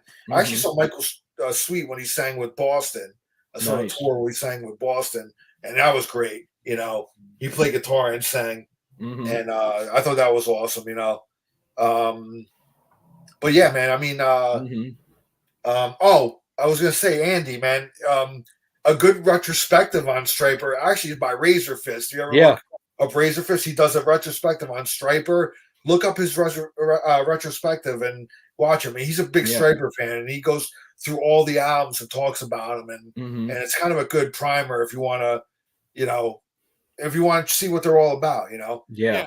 Yeah, because I used to really love them in the '80s, yeah, and I've got several of their albums, but it was all their I've got all their '80s albums, but after yeah. that, you And know, their '80s albums are great too, though. Yeah, I they love are. their yeah, '80s albums. Mhm. I kind of dismissed them back when I was in high school because of the whole Christian thing, and I've even like, even when I met Michael Sweet, I like admitted I talked to him. I got to meet him actually, and on that goddamn Evil tour, I love the way like they did it. Like you could just buy something at the merch table, and you got a ticket to meet them.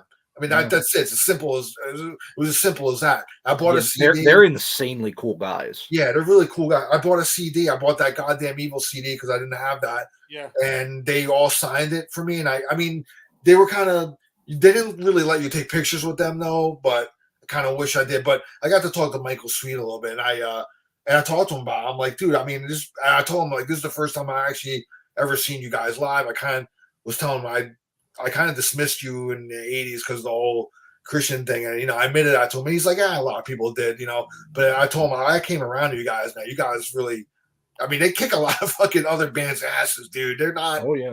They're not like Mhm. people thought of them as like pussies and shit. They weren't, dude. You know, they Mhm. they sang. I mean, they did ballads too. So I mean, but the ballads are great. I thought they had really good ballads too. So It was a kind of funny story. The last time I saw them, I've seen them on the last 3 tours. So each of the last 3 albums, I've seen them on yeah, that tour. And this past September was the last time I saw them, and I'm seeing them again in May at the M3 Festival. They play a lot at the M3 Festival, which is hilarious. Seeing them on a bill with like Rat and Kicks and all yeah, the other like big '80s bands that are like the exact opposite of them, but they're playing right alongside them, and the crowd really gets into it. And yeah, but yeah, this last September, I actually saw. I went to a Christian rock festival, and I saw them at a Christian rock festival, and they were like about 2/3 of the way through the day, so it was still light outside. They were kind of like it was like 4 o'clock in the afternoon. It was an all day thing. They played at 4 o'clock in the afternoon. The headliners weren't on until like 9, I think. But they played their set, and everyone was just absolutely loving it. The headliners were Skillet, and they came out and were talking between one of their songs. They're talking about they just couldn't believe that they all got all the bands that were playing all day just kind of huddled along the side of the stage yeah, and watched Striper play. They were Draper, like yeah, the lead singer of Skillet talked about. He's like, I've never seen 15 different bands all huddled together, standing on the wings of the stage, just kind of in awe of watching these like legends of Christian rock. I really think Striper is more beloved today than they were Oh my originally, gosh, dude. yes. Yeah, I think like they've kind of time has been Mhm. kind to them. I think they built up, you know, people really kind of reevaluated them, and I think they gave them another chance and really went back. And because I remember, man, like the hardcore metalheads when I was in high school, they fucking hated them, man. You know, they're Christian and all this shit, you know. And well, I think in general, Christian rock is a lot bigger now than it was back then. They were pioneers in that shit, dude. Yeah, you know? And also, I think a lot of the metal community has reevaluated them, especially after these last couple albums. And how heavy they got. Yeah, they're like, people are like, wait, these guys can actually play really good heavy metal music, and everyone's like, and everyone who's like been fans of Trevor, everyone's like, kind of, yeah, they can. Yeah, they've always been this good. But I think everyone's both sides have kind of reevaluated them a little bit between Christian rock in general becoming a lot more popular, and I think a lot of those bands were really influenced by Stryper, and so you see at Christian festivals like this, Stryper kind of getting held up by a lot of these bands saying this is what allowed us to be here. Yeah. And then now you have the metal fans that are coming a lot more around to them, and it like I said, seeing them at M3 where it's sex, drugs, and rock and roll, and then halfway through you have Stryper throwing Bibles out and everyone's into it. Yeah.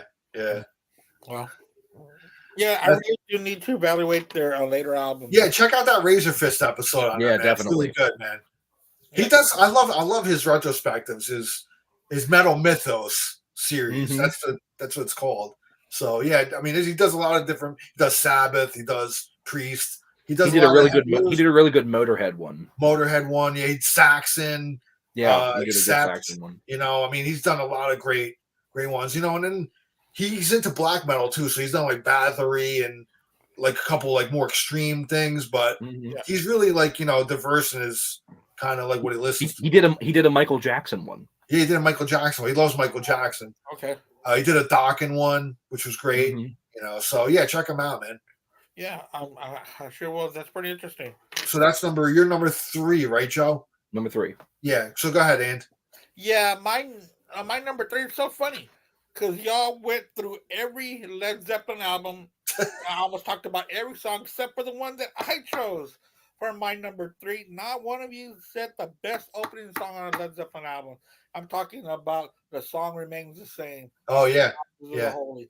That song, it is so great. Yeah. Jimmy is almost going off the rails on his guitar. And I can't believe he's 80 years old. Happy belated birthday to the one and only Jimmy Page. Holy shit.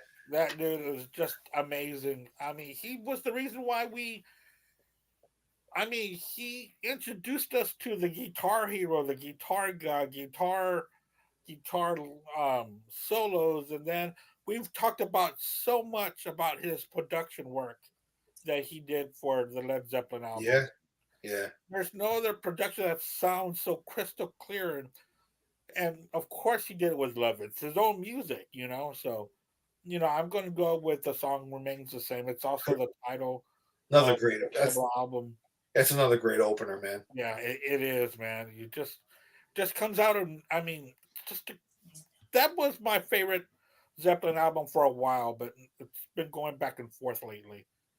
But man, Houses of the Holy will always have a place in my heart.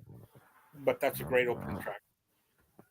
All right, cool, man. So my number 3, I'm going to a different Sabbath album. I'm going with the title track from Sabbath Play Sabbath. It's probably my favorite, and it's my favorite Sabbath album is Sabbath Play Sabbath. And I mean, and what the stories I heard was when they were recording that album, were trying to come up with ideas. Iommi had a writer's block. He wasn't coming up with anything at all, you know, like no ideas, nothing, you know. And then all of a sudden, out pops this Sabbath Play Sabbath riff, and it just sort of kick-started the whole writing process for that album. And I love that album. It's like, to me, it's like Sabbath kind of prog, you know, with their, you know, you could say it's like prog metal almost, like kind of the birth of that, you know. They had Rick Wakeman on an album, you know, so which was really cool. And I pulled out this, and I haven't, because I have a lot of the Sabbath albums on vinyl, but I do have this monster box set right here, man. So it's Sabbath from 70 to 78. It's got all the Ozzy era, you know, and I haven't even broken it open yet, but you know, this weekend might break it open, man. But it's got everything on here, man, and it's got like mono singles and really cool stuff in it. So I want to. Wow. I've never even seen that box set. Yeah, dude, it's freaking cool as hell, man. Look at all the stuff that's on there. Wow. You know. Yeah. So it's got all the albums and it's got like some additional content. Like I think it's got like tour books and it's got like a lot of the tour books. It's got some singles in here and stuff like that. So it's really cool. I picked it up a long time ago and I just never got around to opening it. But again, number 3 is Sound of Blaze Sabbath, man, by the almighty Black Sabbath. So number 2, Joe. Alrighty. So again, we've been talking about bands that have a ton of great opening tracks, and I could have gone with many of them, but as you can tell with my list, I've been kind of skewing to some newer albums by bands, and this is one of my favorite albums of the last 5 years, and it's a band that, for all intents and purposes, everybody thought was dead. Like, there was the rumor mill for a couple of years. There were some pictures taken in Vancouver, and then out of nowhere, in the middle of a pandemic, all of a sudden on Twitter, the teaser got posted and everyone kind of went nuts. And they put the first single out and everyone's like, okay, this is pretty good. This is pretty usual quality from these guys. And then they put the album out and everyone's like, wow, this album is really good.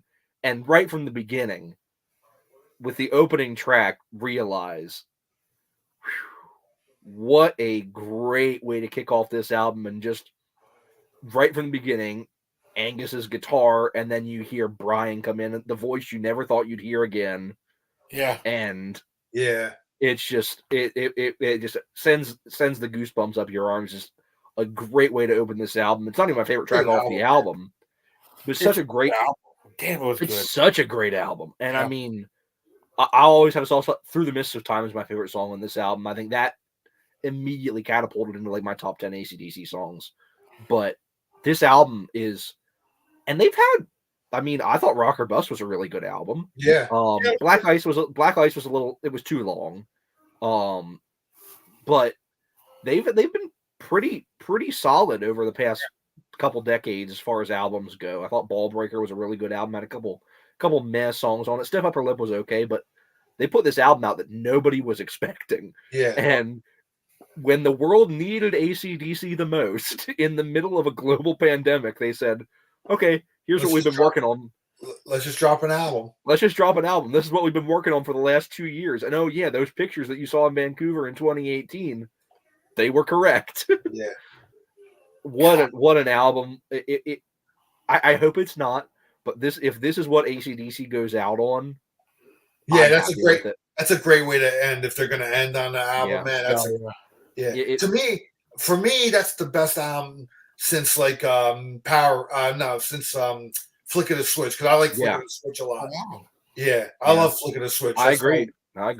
That's one of my favorite Brian era albums, actually. Mm-hmm. So to me, that's like kind of like the Brian era Powerage. Like, I mean, very raw, stripped back. You know, it's funny. My top 5 favorite albums of the Brian era are the first 3 and the last 2.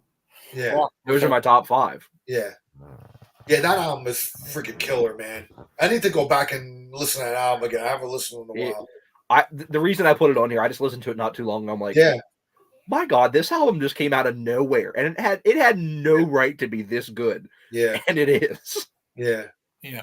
Yep, I had bought it the first week it came out. I pre-ordered this thing. I got that box version that lights up. Yeah, the lights up. Yeah. I have that one. Free T-shirt, right? Mm-hmm. No, that wasn't the version that I got. Some of them did. Huh? Some of them did. Like, there was a bigger box that had a T-shirt. Oh, okay, yeah. No, I didn't get that one.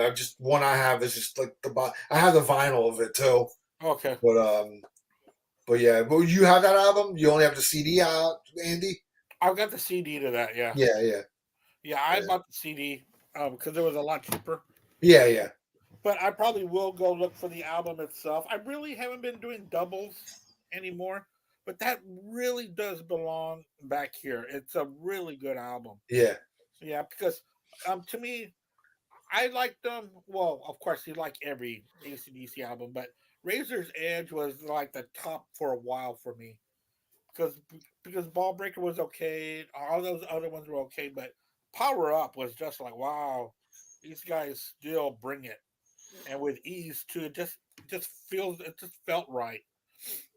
Yeah.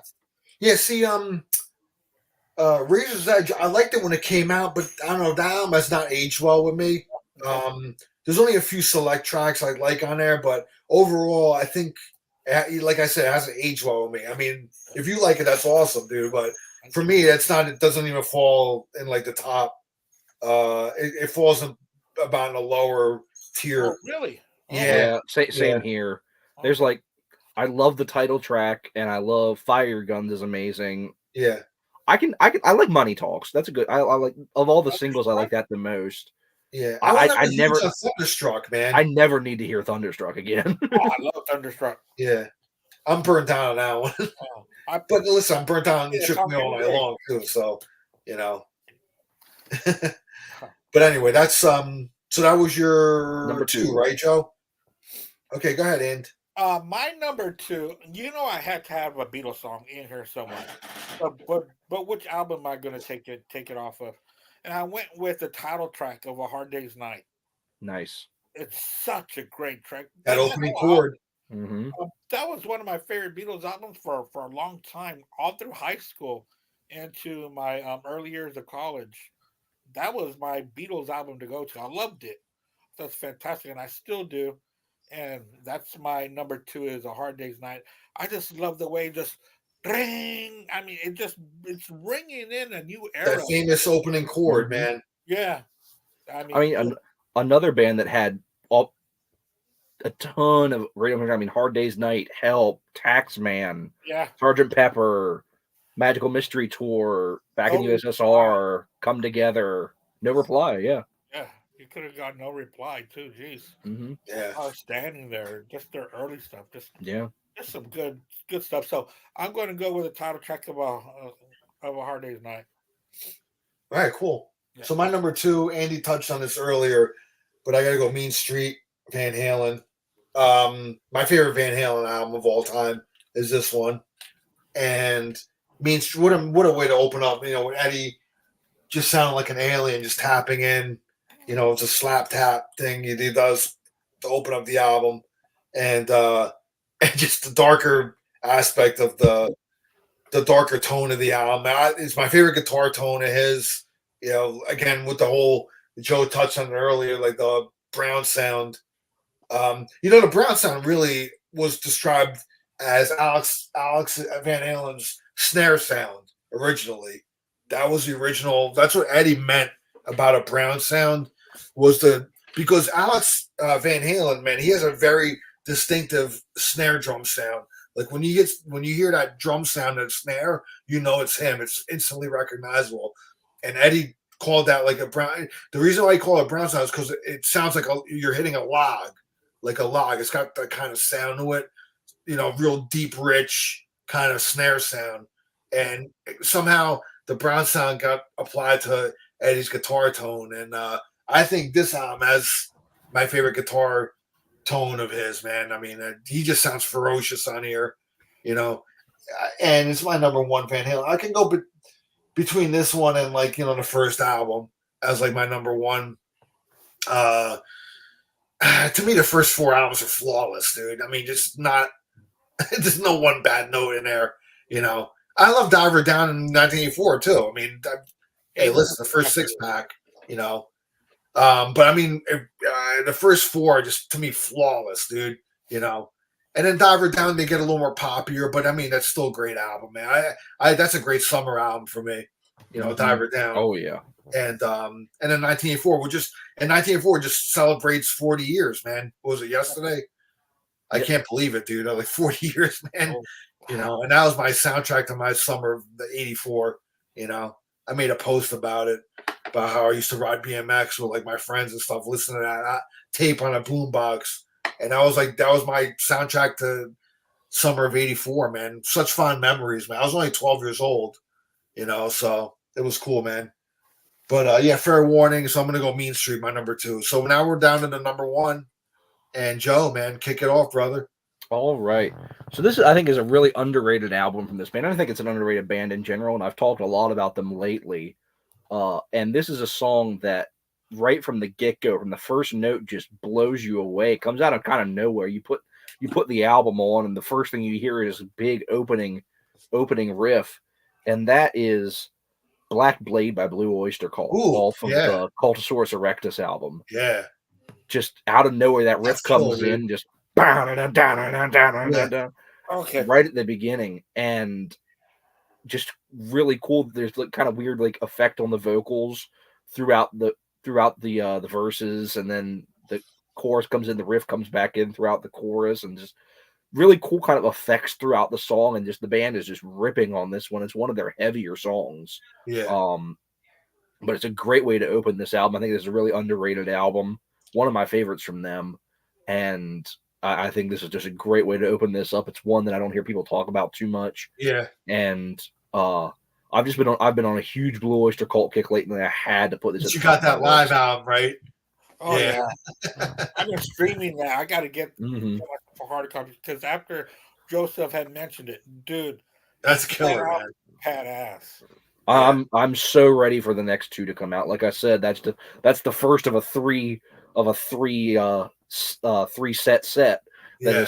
that they're coming out, and especially, of course, my favorite is Secret Treaty. So I have to wait till the third one comes out to hear Yeah. that Secret album in Treaties, its yeah. entirety. Yeah. But yeah, I'm really excited. Hopefully, they don't wait too long to put those out.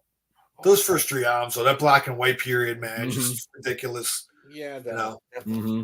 Turning. Yep. Oh, look at that. Tyranny and Mutation. Yeah. That'll be the next one coming out. Yeah. You got Yeah, there's the first yeah, one. there it is. Yeah. Yeah. Beautiful, man. Yeah, it's golly. Yeah. Fucking so good, dude. Yeah. T-Rex one over there. So good, man. Oh, And for a band that's basically known for 3 songs, Yeah. that had this whole Dude, the huge catalog. discography. Their catalog is so good, man. Even like after the 80s, I mean, Heaven Forbid is an amazing album in the 90s, and then you had the most recent one, Symbol Remains, is just so good. So, And I'm glad that they still play so many songs, and that they included a lot on these sets. I mean, you look at the set list for these 3 nights, they included like 5 or 6 songs off of Symbol Remains. It's just such a killer album. yeah. if that ends up being our last time, that's a great way to go out too. They're another one that I'm like, if that ends up being it, I mean, what a way to end your career. Yeah. One of probably your best albums since probably this. Yeah. Yeah. Great, man. That's a great number one, dude. I love that you went with BOC, man. BOC, they really need to. People need to expand out of those 3 songs more with them, man. Oh yeah. Yeah. Because because those 3 songs are kind of silly. I mean, that doesn't even begin. Start for And they're something. great songs. I mean, I love all 3 of their songs. Burning for You is one of my favorite cult songs. Yeah. Godzilla is a great. I mean, seeing them in concert, them doing Godzilla, that's so much fun. It's just it is. You hear the stomping, and Eric Bloom was always like, I hear a bass, watch the bass coming, and Attack of the Bass. Oh boy. Yeah, no, it's such a great band, and I told the story about Buck Thorma dating his daughter, dating one of my high school friends, and I got to meet him and stuff. It was just so surreal going to my friend's house, having like Buck and his wife sitting on the couch as I walk in. And you're trying not to fanboy out. I'm keeping my cool. Yeah, you're just like, in the back of my mind, holy shit, that's Buck Dharma. But I just totally was normal to him, man. I didn't like geek out. He was just such the coolest dude, man. We just talked about everything. It was me and my friend I was dating, his daughter, and like another 2 high school friends. I was like 4 of us hanging out in the kitchen with Buck, and we were just shooting the shit about everything, man. About wine and sports and fucking movies, and it was just so cool, dude. And I was wearing a Rush shirt, and he was like, "Yeah, we toured a lot with those guys," and so he told some road stories, and I was like, "Dude, this is like freaking me out, dude," because I didn't even bring up music to him. Like I didn't want to be that, but he brought it. I let him naturally like bring it up, man, and it was fucking so cool, dude. And I didn't like it wasn't like that. And that night I didn't ask him, "Oh, can I get a picture with you?" And like I didn't. I completely just fucking. I didn't do any of that stuff, dude. You know, I got a picture with him, but it was like when his daughter got me and a bunch of my friends, got my wife, and we all had our wives and girlfriends and stuff like that. And she hooked us all up with tickets to when they played in Staten Island like years ago already. It's going back probably, almost 15 years ago. And I mean, we were like fucking. We had like the whole like third row. We had great seats. And then he came out and I hung out with her and we got like a group picture like with him, Wow. But I didn't want to be that guy. I didn't want to like, oh, can I get a picture with you and all that shit? I just was Hey, like, can I get the set list? yeah, exactly. That set list from 1978. You still have that in your collection? Well, they're a band that I love because they never, other than the 3 songs they have to play every night. Yeah, they're a band that they vary their set lists. Yeah, kind of like Cheap Trick. They're not afraid to pull out just some deep cuts. And like when I saw them 2 or 3 years ago now, it was at M3. Like all these weird bands kind of get pulled into M3 that are just not really in the same kind of scene. And I saw Blue Oyster Cult there, and they Dr. Music they played, all of Mirrors, and all these other kind of, and they were playing stuff off of Symbol Remains. They were kind of they pulled a bunch of stuff off the first albums they played. Then came Last Days of May, and just so many great tracks from that early period. And it was just Hot Rails to Hell. Hot Rails to Hell, yeah. Just so many great tracks from that early period. And I'm just they're a band that I was really excited I got to see, and I hope I get to see them again because they're such a great band. And that's a band that I really have to thank the Rock and Metal Combat podcast for getting me into, because early on they've done a couple. I think they've done like 4 or 5 Blue Oyster Cult reviews, and they always talk about. Because I know, especially Ralph's always been a big Blue Oyster Cult fan, and that was a band that Ian's dad really got him into, was Blue Oyster Cult, and so that's a band that they both really love. And it just hearing them talk about them. Of course, I always knew the big hits, but I went out, and thankfully they're a band that has those little like 5 CD box sets for pretty cheap on Amazon. That's like the little cardboard one. I'm trying to find all their original vinyl as I go to vinyl shops. But it's tough to find some of them. But some of them, when you find them, I mean, you can get pretty good. You can have them in pretty good shape for a decent price. So they're usually not that expensive. Yeah. I have this one. I think I have Fire Unknown Origin. I think I have a couple of the 70s ones, but some of them, you're right, it's just like you'd never see, like, surprisingly, I've never seen Agents of Fortune on vinyl, but I've seen a couple of the black and white albums. But I got this one on there. Oh, you do have it. There you go. Fortune. Yeah. I got that Cultosaurus Rectorus. I could never pronounce it, but Cultosaurus Erectus. So much about this album. Yeah. Then I got this. It's a live. Some Enchanted Evening. Yeah. Enchanted Evening, and then I got on cassette. The other live one, the on your feet, on your knees. Yeah. I got that one on cassette. Yeah. That album is like one of the biggest shames ever that it wasn't like a quadruple live album, because you look at some of the set lists they were playing at the time, they were playing like 20 song set lists. And it's only like all those single. It's a double album. Is it a double? Oh, okay, all right. But it's only like 12 songs. It's like 3 songs on each side or something like that. And it's two covers at the end, so they only played like 3 songs off each of the first 3 albums on that album. But there's like, you look at like so many songs are not, I mean, like from those first 3 albums that aren't on that they were playing live. I'm just like, what I wouldn't give to get like a full live concert from the 74, 75 band it would just be so cool. Yeah. How I also got started with Blue Oyster Cult was when I first started on Facebook. I've only been on Facebook since 2020. I think I got on there during COVID, and there was this little thing that I used to do called Drop the Needle, and like 3 with Will Toth, right?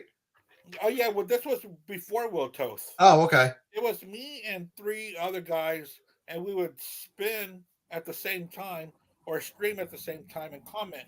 Well, one of the guys' picks was Spectra, Mm-hmm. And dude, I thought that album was so good. That's a really good album. Spectres, yeah. Yeah. And that's I when Love the started Night and really Golden Age of Leather. Yeah. Yeah. And it was a pretty cool concept because you would hear it at home, but then comment, because we would do like 5, 4, 3, 2 drop, and then we'll listen to it at the same time, and then talk about the songs that were playing. It was pretty cool, actually. What? Now I kind of want to still do that on this kind of format, but just not press record, just play an album and talk about it. Yeah, yeah. Because Mark Alden Taylor and I did that for the White Album last week. I think it was last week, sometime last week. Yeah. Yeah, I think it was last week because I wanted to get on, but I wasn't able to. Yeah, that was pretty cool. I don't know. Next time we'll do a double album, but Yeah, that's a bit long. That's Yeah. But still, man, it was still fun though because we just talked about everything, sports or whatever, while the album was playing in the background. Yeah. Cool, So man. I want to do that again because that was pretty cool. So that was your number one, right? That was my Yep. number one. Go ahead, Andy. All right. My number one was a big change in music. Came out in 65. And I'm talking about Bob Dylan's Like a Rolling Stone, which came off of Highway 61. Oh, yeah. Man, just the way it starts off with that drum, and then this music, this beautiful music, Yeah. just pops out. It was kind of coming from him after Bring It All Home was partially acoustic, and the other side was electric or plugged in, or whatever have you. But this was just full blown out with Michael Bloomfield, and it was just a great track. I still love that song. It's been covered many times. My favorite cover by it will be by Jimi Hendrix. He does that song because he's all. I mean, that was his favorite was Bob Dylan. That's why his hair was the way it was. Yeah. Jimi Hendrix was trying to get his hair like the Blonde on Blonde album cover. That's why it was like that. And he wanted to write songs like Bob, and everything came from Bob, except for the guitar playing. Of course, he he did that himself, but Bob taught him that anything was possible, and that's why Hendrix became who Hendrix was. But that song just was, for 1965, it was a long track. It was a track that had about 5 or 6 different verses, and just talked about the downtrodden that sometimes people can turn into after being the top of the tops and then going down to the bottom of the bottoms. Which it's a song to always appreciate what you have. So that's my number one for a lead off track on an album. It's going to be Like a Rolling Stone by the one and only Bob Dylan. All right, man. So my number one, and I'm going to be the obvious one here, but I mean, I remember first hearing this song and it just fucking blew me away. I've told the story many times before that like I've recorded this song, just half of this album off of radio when they used to play album sides and stuff, and it's got to be "Spirit of Radio" by Rush. I could have went with a number of Rush albums. Like I was toying with picking "Anthem," the first song with Neil. I could have picked "Bastille Day," another great opening track. Oh yeah, 2112 Overture. 2112. Yeah, I mean, A Farewell to Kings and stuff like that. But Tom Sawyer, But ultimately, like this is my favorite Rush album of all time, and Spirit of Radio, just that opening riff that Alex does is just iconic in my opinion. It's like one of the most recognizable openings, man. Just I love everything about it, and the song is about the commercialization of radio, obviously, and ironically, it became a radio hit for them. They're basically slamming radio, and it becomes a radio hit, right? It becomes a radio hit. The words of the prophets are written on the studio walls. Yeah, exactly, man. The days of freeform radio are fading out. And everything was becoming a rigid, playlists and all that stuff. So corporations were taking over, and ironically, that became a hit for them. And so, and it's funny now in most places that song is part of that 40 song playlist. Yeah, Exactly. Right? Yeah. Yeah. That's one of the tracks you hear a lot. But you know what? That's one of those tracks I never get tired of hearing, though, man. No. Yeah. You Right know? from that opening guitar. Yeah. And just it's the it's been what was it been 4 years now since Neil passed away, man. Just his anniversary of that just passed. So Crazy. yeah, it's crazy, man. Time's going by quickly and stuff. So that's because we're so busy. Yeah. So that's my number one, man. So we'll go through some honorables. Joe, if you want to touch on some. Well, I can't, Al. I can't believe you didn't pick the song that you named your podcast after. Yeah, but could have went with that one too. Could have gone with that one. Of course, like I said, one of my honorable mentions that was originally on my list that Al talked about was "Stop This Game" from Cheap Trick, off of All Shook Up.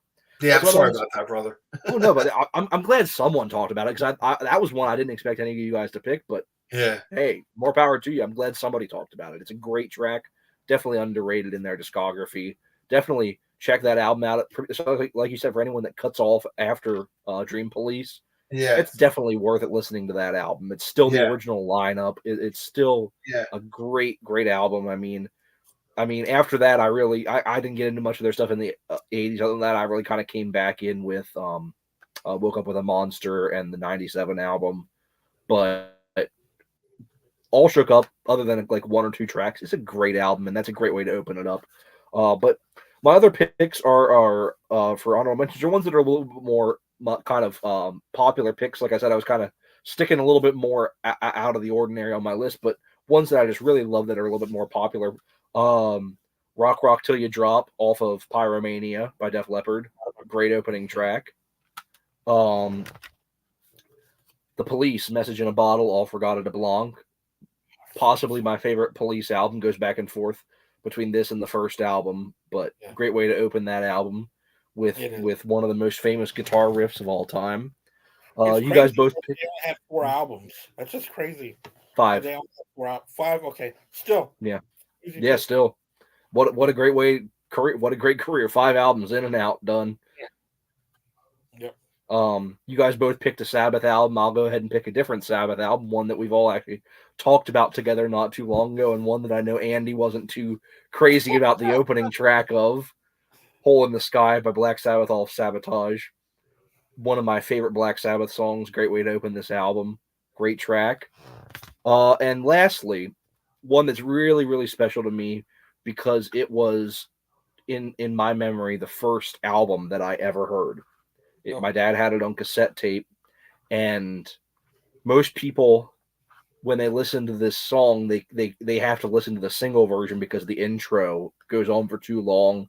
But when I was a kid, the intro was what fascinated me. And I'm talking about Detroit Rock City off of Kiss's Destroyer. This was the first album I ever heard when I was growing up. When I was just probably 1 or 2 years old, I was sitting transfixed in front of my stereo with my dad's cassette copy of this album, and I wore his cassette out. If he hadn't already done it, I wore it out even more. And just this album is what made me a music fan. And it's why Kiss is still my favorite band of all time. And it's just, what a way to open an album. After your first 3 albums are really straightforward hard rock, just kind of get in, get out. I mean, the albums opened with Strutter, Got to Choose, and Room Service, pretty straightforward rock songs. Yeah. You get into this, and it's this kind of weird intro with all these noises in the radio, and then the motorcycle warming up, and all of a sudden it kicks into this, which is really different from anything they'd done before that. And it's just such a great, great song. It's still one of their most popular songs. Yep. One of my absolute favorites. I had to include one of my honorable mentions. Awesome. I love that album. That's my favorite Kiss album, is Destroyer. I can't hear you, Al. Oh, sorry, yeah, my mic got muted. It's almost conceptual, like the way it opened. It's like I love the build up on that, like the you hear somebody get in a car and go and hear the radio on, and you hear like a news reporter, and I think is that news reporter Gene? I think so. I think so. Like him, man. I think I saw somebody like talked, and like that was like Bob Ezrin or somebody said it was Gene. Oh, okay. Oh wow, really? I gotta listen closely again. Yeah, it sounds like Yeah, him, man. it's him. Sounds like it's him. Okay. But I can never listen to Detroit Rock City without the crash at the end in the Yeah. King of the Nighttime World. Oh yeah. You have to. I You love have that, to. man. I love that. It's so what an amazing way to open up an album. And that's what I said, what the first album that I ever heard growing up, and it's stuck with me ever since. That's why I'm sitting here with all these freaking CDs and stuff behind me. Great collection, man. One start that there's always that one that gets you started. Hey, and I worked on organizing all my CDs. I got some more storage over Christmas. I have an Excel spreadsheet, that way I don't buy things over again. I think on the Excel spreadsheet I'm up to 980 some CDs. So. Wow. I'm trying to catalog my stuff on Discogs. Actually, that's my next step. For me, it's easier just to get the Excel spreadsheet, just type artist album done. That way, like I said, mainly it's just so, because I was starting to run into the thing where I was like, do I have that already? Well, the nice thing about the Discogs is you can get the app on your phone. Yeah, I have the Discogs app. Yeah, and then it's got the little thing where you can actually scan the UPC. Oh, it does. I didn't realize that. Yeah, I'll look into that. Yeah, you don't have to type. You don't have to type it in. You can just scan like when you scan, the bar thing, it'll pop up. Now, when you do that, I mean, there's going to be different versions of the album that pops up. Mm-hmm. You got to kind of go through it and pick the version that you have. Yeah, but it's cool. It saves time on. But when you go back to the real old albums on some of that, they didn't have that UPC thing, so that you have to manually. And dude, I mean, it does catalog what pressings, and you got to actually look at the vinyl sometimes and look at that inner ring. Look at the inner ring, yeah. Where they scratch, like, what pressing plant it was at and all that shit. Because I mean, they really break it down on like Discogs, like what version. Discogs really gets into it, and people people that buy stuff on Discogs. I see people all the time online talking about, I bought a copy on Discogs and it wasn't the right copy and all this stuff, and everyone's like, calm down, bud. Yeah, people really get into like, oh, it wasn't pressed at this plant, it was pressed at this plant, and this guy like mastered it, and you can really get deep in the weeds with that shit, dude. I'm not that hardcore, but I do like to catalog which one I do have, if I ever, because I want to leave my whole catalog behind, like if God forbid one day I'm not around, for my daughter to at least know what she has. And it's cool because it catalogs the kind of the worth, the what it's worth. Right. Yeah, I love how Discogs does it, where they have the average and the median and all this different stuff, like what they're selling for. Yeah. So those were your honorables there? Yeah, those are my honorables. Yep. Oh, cool. All right, Andy, man, how about you, brother? Well, I like to catalog my albums on allmusic.com. That's a good one too. I've heard people talk about that one. And it gives me, it's like as soon as I log on there, it gives me the number. I think I'm at 22 something with all my albums and cassettes and CDs. And it's pretty cool because every time I buy something, I just press add to my collection. So when I'm out shopping, everything's in alphabetical order too. Mm-hmm. So I can just go to the letter C and see, okay, I got that Cheap Trick, but I need this one. Let me go ahead and buy it. Because sometimes you forget what you have. Sometimes I just come on and go, crap, I already have this. That's why I started cataloging, because I was running, especially on vinyl. I generally know what CDs I have. Yeah. The vinyl was really starting to run together. It was like, I know I have this on CD. Do I have it on vinyl? And I was running them like, crap, I already do. Or like I pass up on something and I get home, I'm like, shit, I didn't have that, and I've never seen one before, and I really should have bought it. And I'm like, shit. Yeah, so now I started a catalog. I'm like, I gotta do something here. Oh, so I love that. So it's great. My songs for honorable mentions: "Cheer Up Rock" by Smashing Pumpkins for Simon Queen. Fantastic. Love that opening. That's probably my favorite Smashing Pumpkins song, dude. Yeah, that's freaking awesome. It's great. I tried to stay away from debut albums because I'm not too sure if I had already mentioned them, so I kept them on the honorable mentions. The Stooges 1969, that's a great song.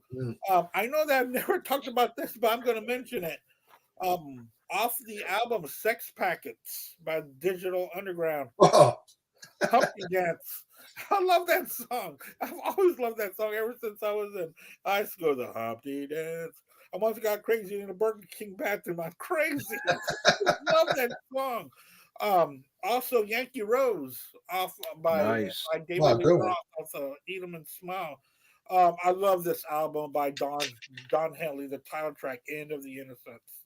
Such a great starter. Hollywood Nights by Bob Seger and the Silver Bullet Band opens up Stranger in Town.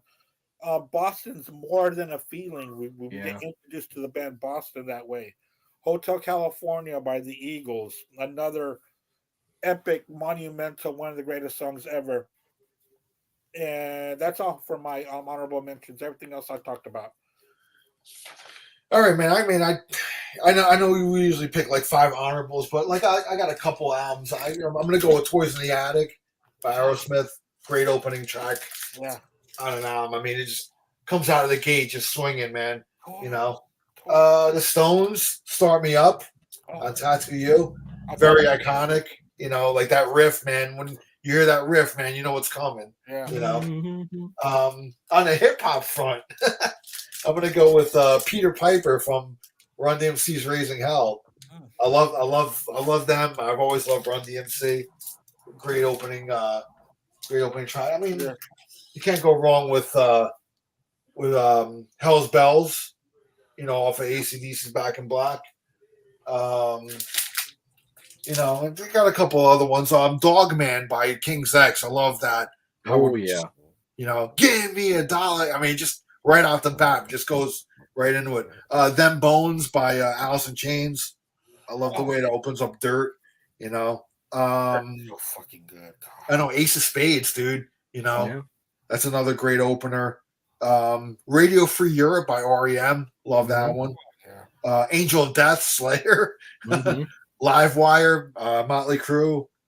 Holy Wars by Megadeth. That's a great one. It opens up Rust in Peace. Blitzkrieg Bop by the Ramones. Oh, of You course.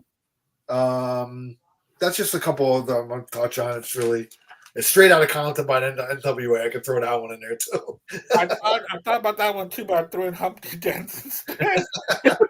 That may have been actually mentioned on that other show that we did. So Yeah. Yeah, I think it was. Yeah. I think straight out of Compton. I think I may have picked that one, but Yeah, Yeah. because we had a little discussion about that and NWA and the Posse. Yeah. Whether that counted as the. Yeah. Yeah.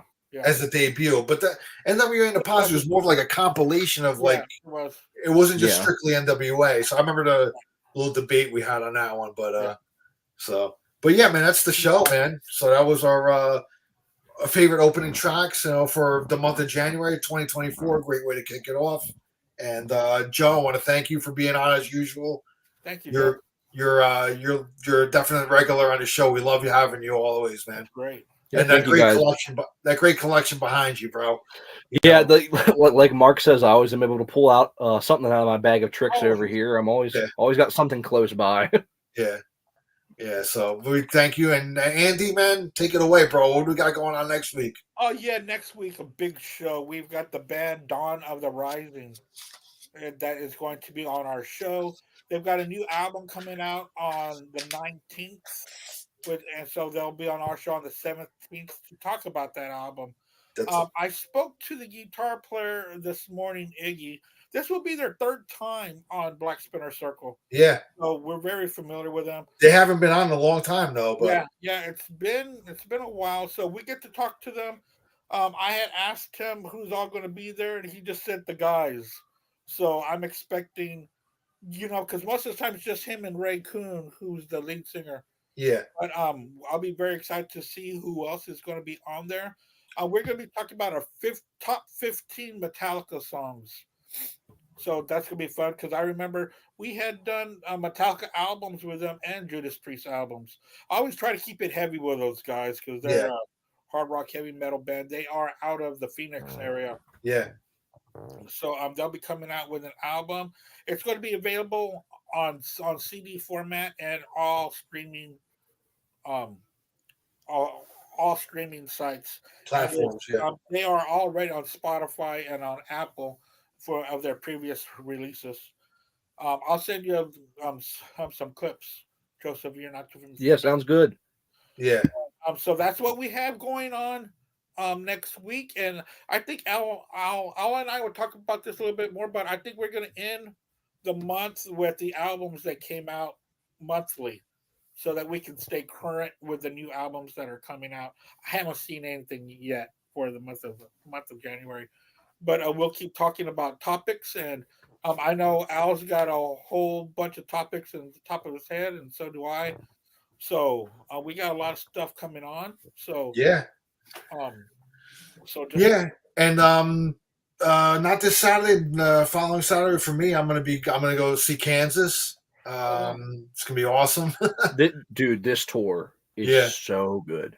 I haven't seen them in quite a few years, so it's gonna be cool. The new violinist is insanely good. Yeah. So I'm looking forward to that. That's not this Saturday. The following Saturday, they're playing down here in Florida, so not too far from me. It's gonna be great. That's what I got coming up concert wise. And again, next Wednesday we got Dawn of the Rising. yeah. Looking forward to chatting with those guys. I gotta check out their new album. It's dropping next week. You said, Andy? Yes, it's dropping on the 19th. They're going to have it available on CD, and it's going to be on all streaming formats. Okay, cool. Yeah. All right, so that's our show for tonight, man. So again, Joe, thanks for coming, brother. Thanks. And Andy, my co-host, love you, my man, and we'll see you guys next week, man. Yeah. We will see y'all here next week on the Black Spinner Music Podcast. Thanks, Y'all- Joe. Good night, everybody. Yeah, cheers, man. Have a great night. Take care, y'all.